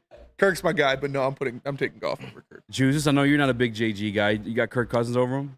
No, definitely not. I'd say prime Kirk Cousins, maybe. Yeah, coming off the Achilles, or was it ACL or Achilles? Achilles, which is even worse than the ACL. Yeah, no, I'm putting Goff over Kirk. Do you want me to read what he says for Kirk? Will it sell you at all? Sure. It says, honestly, this feels wow. Like a no-brainer? No, it says I'm reading Kirk Cousins. Yeah. It says, honestly, this feels too low for Cousins. He has been one of the most consistently successful NFL quarterbacks over the past few years. By the way, we're having Trevor Sikkema on the show tomorrow to answer for these sins. Answer for his war crimes. And that's our homie, by the way. So yeah, be nice, but we're gonna have Trevor on tomorrow. Either way, he carries on. He says in his past 6 seasons, he has not posted an overall season grade below 80 and just one sub 80 passing grade. But 2023 showed hints of a downturn. So why would you have him? I thought he was going crazy until he got hurt this year. He started to after he didn't start too hot. Cousins played in only 8 games 2023 and was on pace for his lowest big-time throw rates before going down to torn Achilles. However, he's also on track for his lowest turnover-worthy play rate. His adjusted completion percentage was at a career high, but his average depth of target was at a career low. Now he's 36, coming off of an Achilles tear. With a new team in Atlanta, he's been incredibly efficient to this point in his career. We'll see if he can still be aggressive. He's 36. Yeah, 10 years older than Goff. I think he's gonna be 37 by the time the season starts. If I'm not mistaken. But yeah, there's nothing in what he just said that would make me put him above Jared Goff. I'm taking Goff over Cousins. I mean, I guess I should have started with reading Goff. So I'll read Goff's real quick as well. Yes. For as much as Goff was already an efficient, in-structure quarterback, he took that to an even higher level last season. His 85.2 passing grade in 2023 was the highest of his career. His 3.4% big-time throw percentage was also his highest single-season numbers since his Rams days, and his 2.4% turnover-worthy play percentage was a career low. Unfortunately, Goff's play under pressure and outside the structure continues to leave a lot to be desired when compared to other top NFL quarterbacks. I have a question because Yeah. you said Caleb Williams is at 16, correct? No, Jared Goff is at 16. Oh, where's Caleb Williams, or is he not on this list? He's at 19, actually. Is there anything about him under pressure at 19? Because he had 20 turnovers in 12 games in college last year. I'm opening up myself to a bit of criticism here, as Williams has yet to play a single down of NFL football, but I'm an NFL draft guy. So to watch Williams at USC and scout what I think he's going to be in the NFL, he's going to be even dangerous in 2024. All right, who else is above Goff? Oh, yeah, that's what I care about, too. Yeah. All right, Kirk Cousins. I'm already moving Goff up, too. Boom.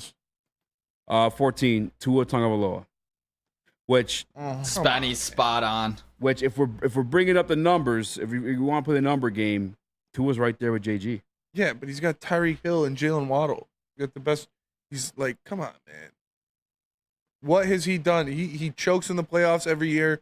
Like, he has done nothing to prove that he's better than Jared Goff. Nothing. I'm also cool with moving Goff above Tua. I'm moving Goff above Tua for sure. I'm with you. All right, number 13. And this is probably where Trevor Lawrence. No. Brock Purdy. Okay. All right. I like that. I'm cool with I'm fine with having. I like that Purdy's not 5. So, yeah. That makes sense that Goff. Oh, no, he's even worse. He had him at 2. Talking about Cody? Yeah. Cody had him at 2. Yeah, I know. That's all all right. I like that Goff, Purdy, and Tua are all in similar range. That makes sense to me. Okay. I can get with this list. So, we're doing Goff stock watch. As of now, we moved him up 2 spots above 16. But Brock Purdy being at 13, he's stuck there. Who you got, Nick, Purdy or Goff? I think Purdy's more mobile. I think they're similar, honestly. But I agree. I guess I don't fucking hate to do this. They're the same fucking quarterback in my eyes. Besides, Purdy's got a little bit more mobility, so I might go Brock right now. I would take Purdy over Goff. I think we're all in that category. Number 12. I'm actually curious to see what you're going to say. It's Trevor Lawrence. I'm taking Goff straight up. I would probably take Goff right now too. You made a face though. I'd take Were you T-Law. contemplating Because it? Trevor Lawrence has he's got everything. Like, he looks good. Yeah. You know what I mean? He's a great kisser.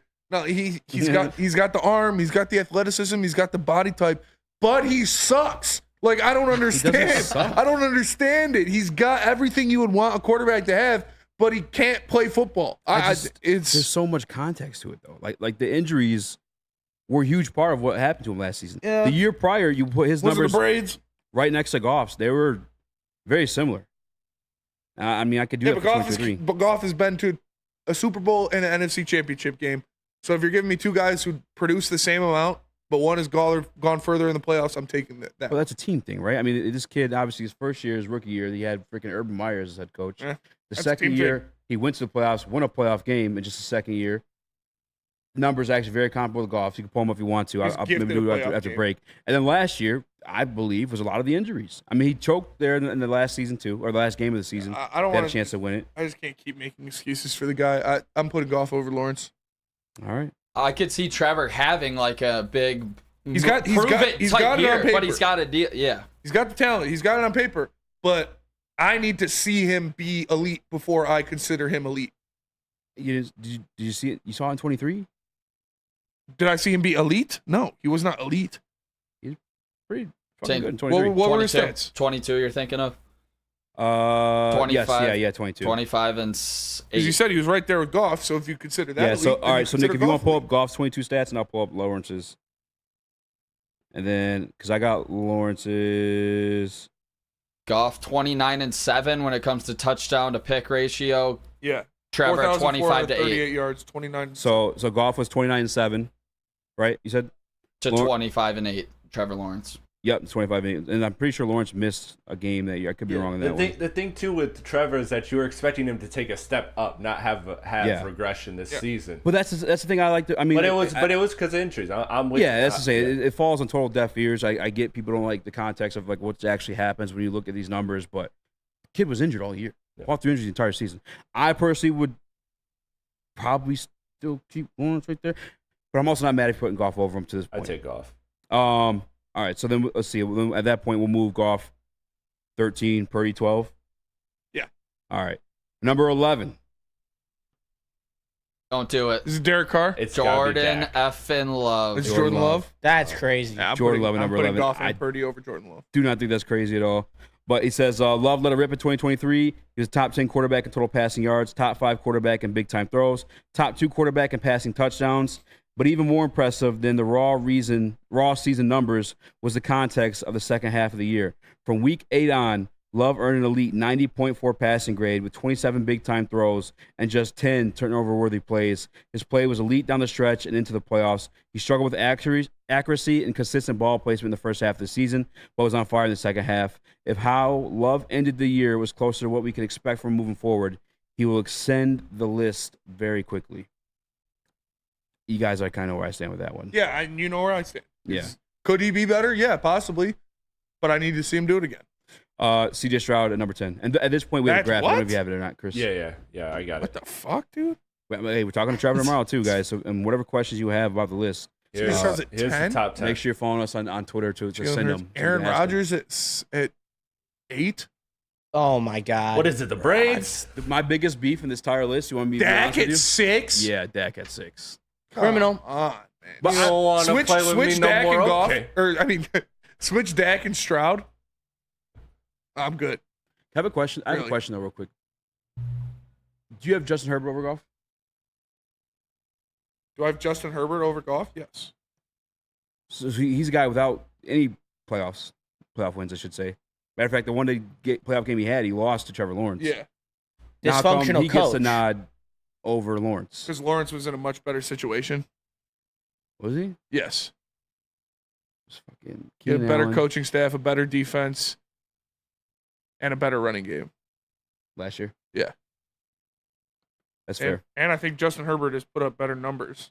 At 21, he did. He had 38 touchdowns and 15 turnovers. Yeah. At 22, Lawrence had better numbers than in 20 Herbert. and 2021, he had better numbers. And that's what I just said. Yeah, that's what I'm saying. In 2020 and 2021, he had better numbers. First But again, 2 years, 21 he was context. He was electric. talking about better teams, stuff like that. Obviously, Lawrence had Urban and the Jaguars team. 22, Lawrence had better numbers in the playoff win over him. And then 23, obviously, Trevor Lawrence Herbert got hurt. Didn't he throw 3 interceptions in the first half of that game? Yeah, he did. And And that loss is on Brandon Staley.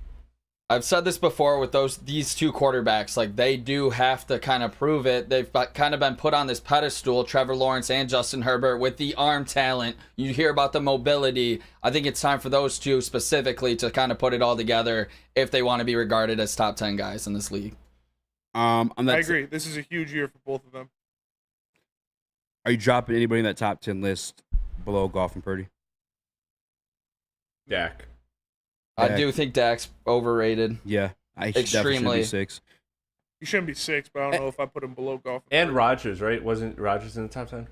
Yeah, I Rodgers do was. think Rodgers, was 8. Questionable to come back and return to what we all think Rodgers can be at this age, but you guys both think that he's going to be set up for success with that offense now, right? Malachi Corley.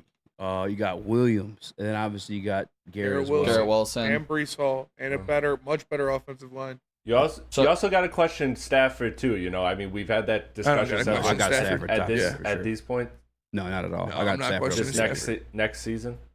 No. Okay. Not for me. Hurts. I'd be willing to have a conversation over Hurts. Hurts. Yeah. But he's still. I'm high on Hurts. Was it the braids? Yeah. Hurts could have been Hurts the is a It was dog. the braids. Could easily have been. Hurts is a dog, but thrower of the football. Let me read this thing for Dax real quick before we go to break. But Hurts can do a lot, and Hurts' team fell apart because of their coaching staff last year. And also he was dealing with injuries all year last year too. Hurts? Yeah. Oh, so you want to use the injury excuse for Hurts? Is it Hurts? Because he's done. Because he's shown us. Trevor Lawrence hasn't shown us. Been in the league longer and has a way better team. Just say it, Spencer. Well, it's because you're Trevor a Lawrence Trevor is Lawrence white hater. that you're hating. I am a Trevor know Lawrence it hater is. because I thought he was going to be good, and he's shit. You're a Trevor Lawrence hater and an Eazy troll. It's the combination. He's just hating on Trevor Lawrence because he's I thought white. Trevor That's Lawrence all. is going to have an absolute monster season this year because Yeah. everything was set up for him to do so, and he choked. For my own sake, and I'm probably pretty sure for anybody else who wants to, because I don't understand Dak being 6. I'm assuming it's because he did have a good season last year. But they played what? They beat one team above 500. I'm pretty sure it was us. And Yeah, it didn't really and even- we don't I'm know not. how I'm not that putting went. Dak in the top 10. It's You don't want to play with me Yeah. no more? Okay. It's a sham that Prescott's final game of the 2023 season was a playoff loss to Green Bay. It was a big part of a disaster as it was because at that point his 2023-24 campaign was special. His 89.8 passing grade in regular season ranked only second to Tua Tagovailoa. His 73.5 passer grade under pressure was number 1 this year. His 37 big-time throws in regular season were amongst the most in the NFL. His 2% turnover-worthy play rate was the lowest among quarterbacks with at least 400 dropbacks. Again, Against bullshit, garbage-ass, booty-ass teams. against terrible teams. Awful With teams. CeeDee Lamb getting wide open on every single play. Like, I don't like Dak. I think he makes more plays to hurt his team than he does to help them. You gonna say one more thing before we went to break? Or I guess both of you were. I'll start with you, Nick. Oh, just real quick about Dak. I mean, we saw him through 2 major picks in that Green Bay game when they Yeah. came in there and absolutely ran the Cowboys. Yep. So Joker. it's like, do we have anything about his postseason in there, Easy? And that's what I'm saying. That's the context that like I give a shit about. Is like you can't sit here and tell me Dak's the top number 6 overall when like again Cowboys schedule week 1 Giants are ass, Jets were ass, Cardinals beat them by the way, and they weren't even great. Patriots were ass, they beat them. They got their asses beat by the 49ers, 42-10. Your quarterback that's number 6 overall only put up 10 points in that game. Was only capable of putting up 10 points. They just barely beat the Chargers. They beat the Rams without Stafford, or Was the Stafford had a Rams? banged up finger. They beat the Giants again. They beat the Panthers. They beat the Commanders. They beat the Seahawks. None of these teams are above 500. Not a single one of them. The only team they beat above 500 last year was the Eagles and us. That was it. And we know we were a sham. You know how division games go too. Was it the Shams? It's just the context of that. I mean, again, we're having Trevor on tomorrow, so I can't wait to have the conversation. But we do have to go to break and come back. Nick, tell us about the morning show. Yes, sir. If you are waking up in the morning and not immediately putting on Wake Up Woodward, what are you doing? Join Kool-Aid, Flannel Sam, Broder, JB, and KG, and Justin while you're at it as they cover all the Detroit sports talk, banter, and live fan interaction, all on Detroit's #1 sports network, Woodward Sports. Game is won in the trenches, and our big fellas don't mess around. The Woodward Heavyweights on Woodward Sports. Braylon Edwards here, Premier Pet Supply. Man, just looking around, who's got it better than pets?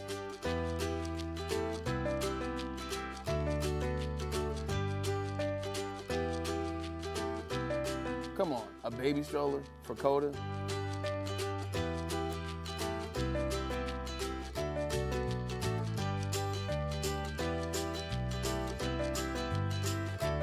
A chef for Lola? Really?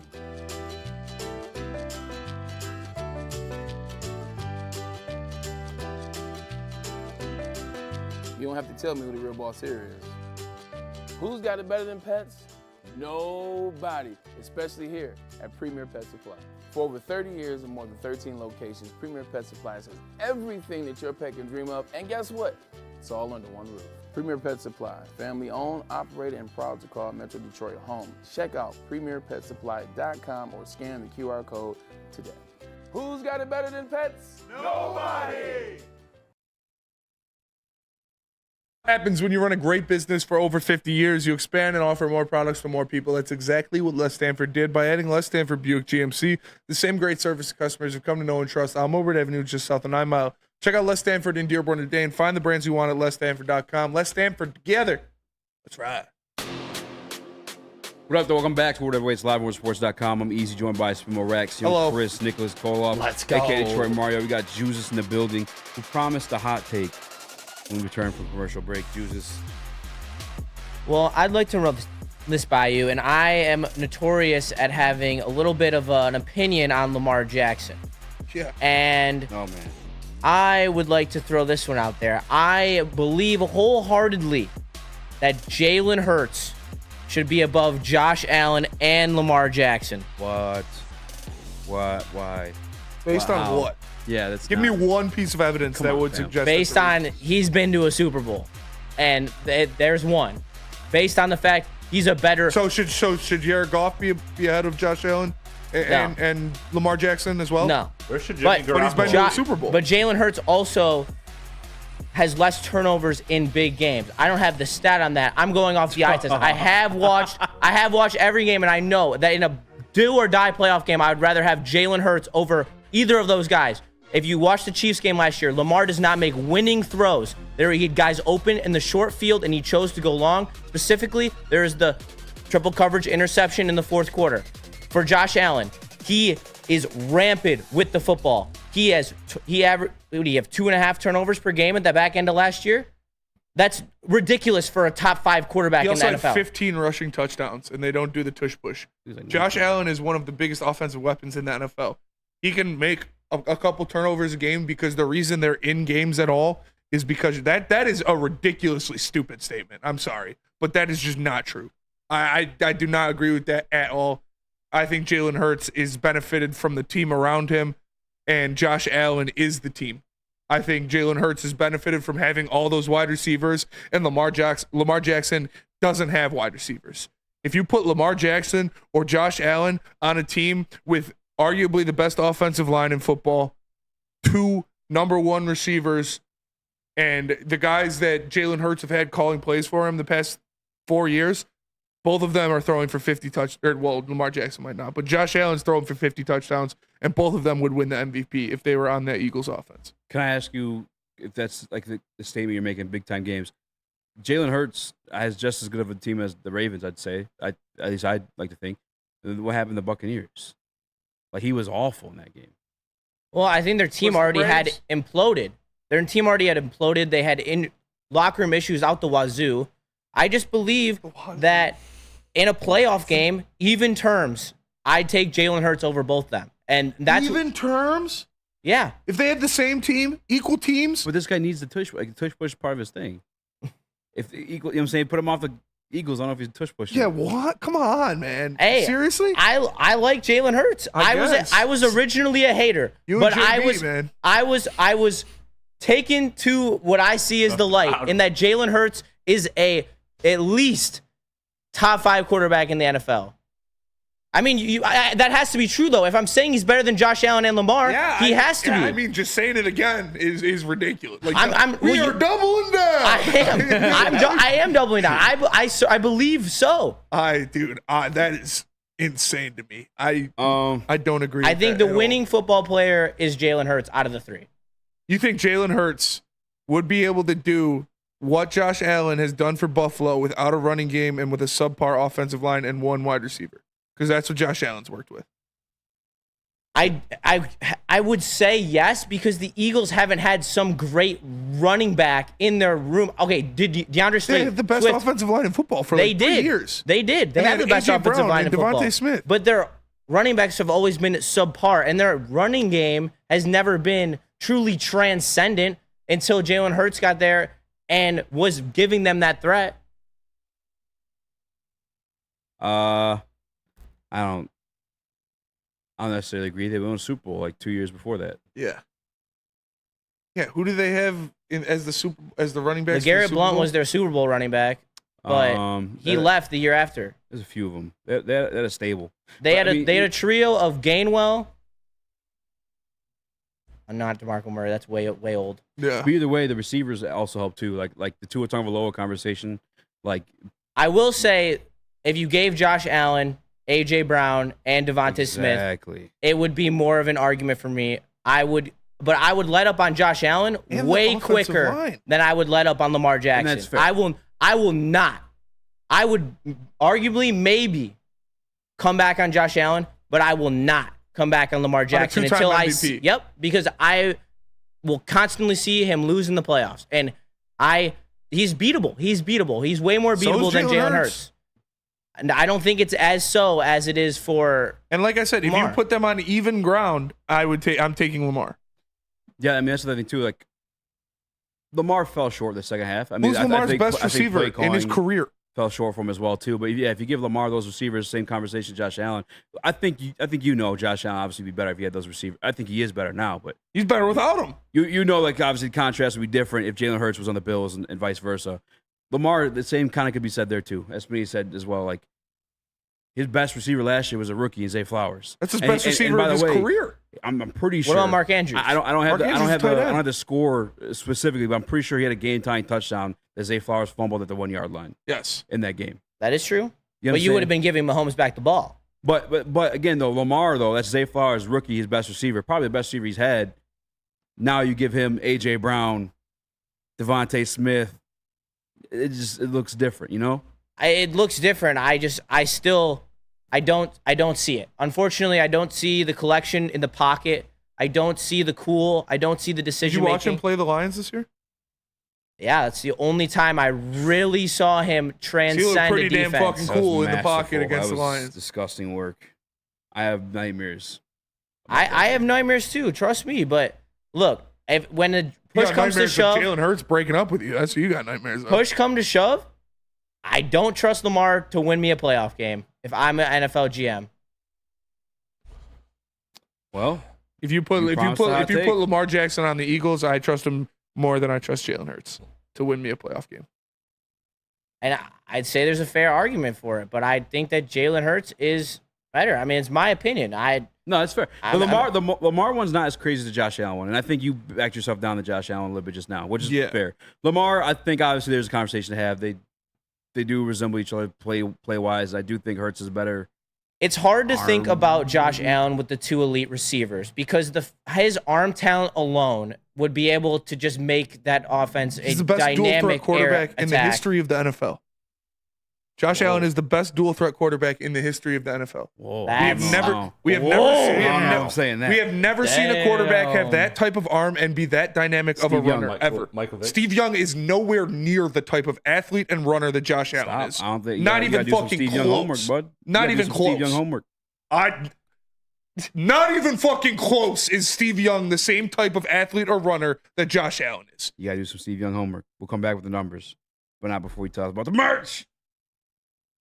What is it? The merch? Head on over to woodwardsports.com. Click the shop tab today. Get yourself some brand new merch. They got hoodies, tees, all that guaranteed to turn heads. So head on over to woodwardsports.com. Click that shop tab today and get yourself some brand new merch. What's up, everybody? Neil Rule, Big D Energy, Woodward Sports Network, home of the Planet Fitness Studios. Let me tell you a little personal story about myself with Planet Fitness. Planet Fitness helped me change my life, and it can do the same for you. The best gym in the gym game. The clean facilities, tons of cardio equipment, tons of weights as well. And look, through all the price increases, inflation, all that, hasn't happened at Planet Fitness. Still $1 down, $10 per month, $24.99 a month for the Black Card as well. It's Planet Fitness, everybody, where your fitness is essential. Is that an octopus in your pants, or are you just happy to see me? See what I did there? Go Red Wings! From Octopi Experts Woodward Sports. Thank you to the Detroit Lions and Sheila Ham for the best season in Lions history. Now it's time to let Brad Holmes cook. Woodward Sports. Glorious has a new ice water bubble hash pre-roll with diamonds, constantly creating to push the best canna experience. That perfect boost comes with the added touch of pure THC diamond dust, while it fires only the highest terps, making the best even better. Glorious Cannabis, check them out at your local retailer or visit gloriouscanna.com. All right. Josh Allen, more physically opposing guy. And a more dynamic running back. Runner of the ball. He's not a running back. But to use the term, the best dual threat quarterback. He is. In the history of the NFL. Yes. I don't know. Name me somebody that you'd put up I there just with told him. you, Steve Young. See, he is a better runner than Steve Young, and he is a better thrower than Steve Young. I think he has more freedom to run than Steve Young. He is a bigger athlete and a more athletic player. He can run better, more dynamic with his legs and his arm. Dual threat. We're talking both of them, right? He's got a better arm, Josh too. Allen. He's got a better arm than Steve Young. In the last years, is already at like 59 fumbles. Steve Young in his entire career only had 68. Oh, and he's also Super Bowl champion, by the way, too.